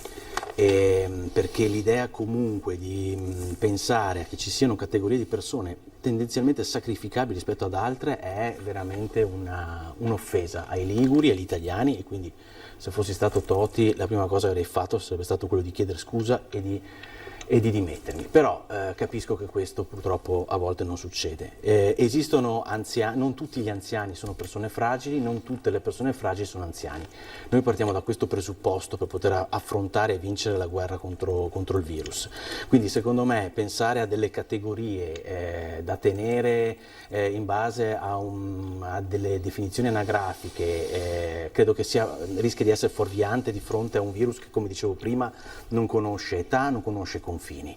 È evidente che ci sono, lo dimostrano le incidenze statistiche, una percentuale più alta di persone che sono quelle più deboli ovviamente, però questo non vuol dire considerarle improduttive o considerarle ai margini della società. Consideriamo anche il fatto che molti anziani banalmente sono anche persone che seguono poi la cura della casa, quindi non vedo assolutamente questo. È evidente che serve un contributo più importante di attenzione nei confronti di tutte le persone fragili, indipendentemente dal fatto anagrafico. E forse in tal senso qui possono giocare un ruolo fondamentale le istituzioni locali, i servizi sociali, tutto questo, sostanzialmente la rete. Abbiamo testimonianze di ragazzi, anche oggi mi sembra sia uscito di una dottoressa addirittura di 36 anni se non sbaglio, con il Treviso, che in questo momento sta veramente patendo le pene dell'inferno per questo virus. Quindi capite bene che siamo di fronte a un nemico talmente subdolo che è difficile poterlo categorizzare, un po' come si diceva, ma il virus colpisce solo di giorno e non di notte, no, colpisce di notte e non di giorno, quindi bisogna chiudere le attività di giorno. Il punto è che bisogna limitare le interazioni sociali, bisogna cercare di tracciare i contatti più possibile, bisogna chiaramente mettere in protezione le persone più fragili, che siano anziani, che siano persone con malattie pregresse, patologie e quant'altro. Questo è l'impegno che dobbiamo assumerci tutti. Montuori, questo nodo degli anziani, secondo lei cosa va fatto, se va fatto qualcosa in particolare per questa categoria, chiamiamola così? La frase di Totti è una frase assolutamente infelice. È evidente che io sono testimonianza che gli anziani, i nonni, sono una categoria fondamentale per tutti noi, per chi è genitore, ma insomma sono una categoria che non esistono in questo senso sul modello svizzero persone da scegliere se far morire o meno. Noi fortunatamente siamo italiani e abbiamo il nostro modo di vedere le cose. Dico però una cosa: sono una categoria, e questo non lo dice Giuseppe Montuori ma lo dicono le statistiche, ok, sono la categoria più a rischio, perché l'età media dei deceduti è 83 anni e 3 patologie, morti tra l'altro con coronavirus, non per coronavirus. Quindi il garantire alle categorie, non solo agli anziani, anche alle categorie più deboli, ok, che hanno patologie, delle condizioni che non gli impediscano di dover andare a fare la spesa, perché noi pensiamo a Treviso, ma pensate a Roma. Cioè Roma è una città enorme, un anziano si deve muovere coi mezzi per andare a fare la spesa, cioè sono situazioni critiche di possibilità di contagio che sono altissime. Garantiamo a queste persone la tranquillità a casa, ok? Abbiamo la protezione civile, abbiamo un settore come quello della ristorazione collettiva che è andato al collasso. Bene, i pasti li portiamo a casa attraverso la protezione civile, limitiamo gli spazi, le possibilità di contagio che possono avere queste persone per rispondere a fabbisogni primari come quello di andare a fare la spesa o di andare a pagare una bolletta o di andare a prendersi le medicine. Aiutiamoli. Io sono certo che la statistica dice 83 anni e 3 patologie, se una categoria si riduce è evidente che anche l'impatto sarà inferiore, no? Cioè, non sono un virologo, ma basta avere un minimo di buon senso per capire che è così. Quindi io sono assolutamente favorevole al fatto che gli anziani vengano tutelati il più possibile, facendoli rimanere a casa, cercando di garantirgli i servizi essenziali e cercando di garantirgli quel conforto di persone che magari possono stare sole. Certo. Chiuderli di colpo, certo, potrebbe essere rischioso, perché chiudere in casa una persona anziana impedendogli di muoversi potrebbe essere a rischio, ma magari qualcuno ipotizzato, forse Zaia stesso, delle fasce di mobilità per le persone anziane, quando magari i bimbi sono a scuola. Questo lo vedremo nelle prossime ore. Vi chiedo un'ultimissima battuta a entrambi. Mi pare che sul nodo degli anziani siate abbastanza coesi, dite più o meno la stessa cosa, e questo rivela anche una certa attenzione generale, quasi antropologica, degli italiani nei confronti della terza età, e questo è bene per tutti. Detto questo, però le forze politiche, Partito Democratico, Fratelli d'Italia, continuano a scontrarsi sui temi fondamentali. Anche ieri è arrivato un appello da parte di Mattarella alla coesione politica, ma non vediamo questa coesione politica. In 30 secondi vi chiedo, è auspicabile, si può arrivare ad una maggiore unità o è un sogno, Zorzi? Beh, intanto dico soltanto che gran parte di quei servizi che ha citato Montuori sono già operativi a livello comunale. Molti sindaci si sono industriati proprio con i fondi straordinari Covid per mettere in piedi servizi a beneficio della popolazione anziana, proprio come intendeva. Quindi per dire proprio anche quanto è avanti a volte l'attività dei nostri amministratori sul territorio. Detto questo, io credo che già il passaggio di oggi di Conte in Parlamento sia una prima indicazione di quanto sia necessario trovare una collaborazione sempre più stretta tra maggioranza e opposizione. Quindi superare quei passaggi per cui appunto si andava a DPCM da una parte, a dichiarazioni dall'altra di contrapposizione, credo che sia un segnale importante proprio per indicare la gravità dell'emergenza in cui ci troviamo. Montuori, 30 secondi, sono proprio in chiusura, cosa può dire in merito? Guardi, noi chiediamo di andare, cioè Fratelli d'Italia chiede di andare in Parlamento a discutere di tutto quello che sono di quello che è il futuro del paese in un momento così difficile. Giorgia Meloni è stata chiamata 5 minuti prima dell'uscita del DPCM. Il Parlamento è il luogo deputato, è il luogo della democrazia, è il luogo deputato a dibattere del futuro del paese. È lì che si deve discutere del futuro del paese. Noi chiediamo solo questo ed esclusivamente questo, che si vada in Parlamento a parlare e a migliorare le proposte del governo, anche con l'opposizione che ne ha fatte centinaia. Perfetto, siete stati chiarissimi entrambi, vi ringrazio, grazie Giovanni Zorzi, segretario del Partito Democratico di Treviso, e Giuseppe Montuori, anche in bocca al lupo, e appunto buona quarantena, so, non è proprio una bella espressione, ma insomma, davvero grazie per essere stati con noi. Siamo alle battute conclusive. Possiamo vedere brevemente cosa sta succedendo alla Camera dei Deputati. In questo momento sta parlando l'onorevole Bernardo Marino del Movimento 5 Stelle, sono in corso gli interventi delle forze politiche dopo l'intervento del Premier Conte a 12:10 che in parte vi abbiamo trasmesso. Quindi si va avanti su questa strada, le prossime ore, lo ha detto anche Zaia, saranno importanti per capire in quale direzione si va, anche se ormai le indiscrezioni sono mezze certezze, coprifuoco generale in tarda serata, non si sa se alle 18, alle 21, c'è ancora un po' di fumo da questo punto di vista, centri commerciali chiusi nei weekend e quant'altro. Ma ovviamente tutti gli aggiornamenti come sempre questa sera a partire dalle 18:30 perché ritorneremo in diretta. Vi do solo gli ospiti di Ring questa sera in studio con Ferdinando Avarino a partire dalle 21:15, ci saranno Alessandro Luigi Bisato del Partito Democratico, Umberto Tronchin dell'Auser di Treviso, si parlerà per l'appunto di anziani, Filippo Lazzarin della Lega, l'onorevole Roberto Caon di Forza Italia ed Erika Baldin, consigliere regionale del Movimento 5 Stelle, questa sera a Ring a partire dalle 21:15. Saluto e ringrazio dalla regia Simone Merlo e Renato Capoia, saluto e ringrazio anche tutti voi per la cortese attenzione, buon proseguimento di giornata.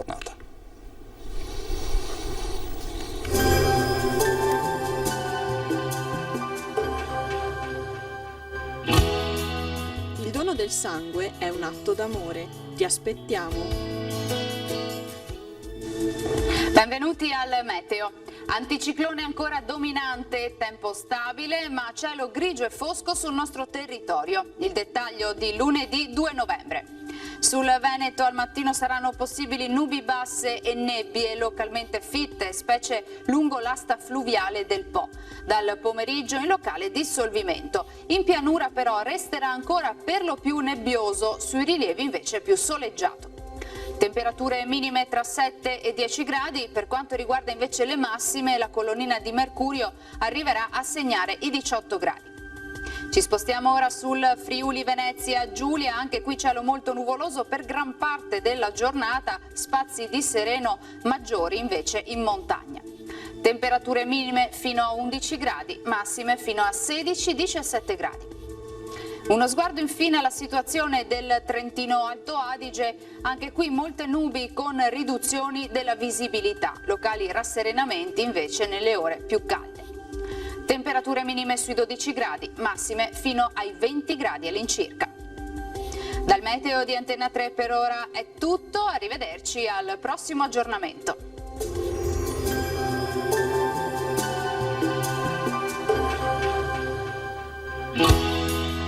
Se puoi, dona, se non puoi, spargi la voce.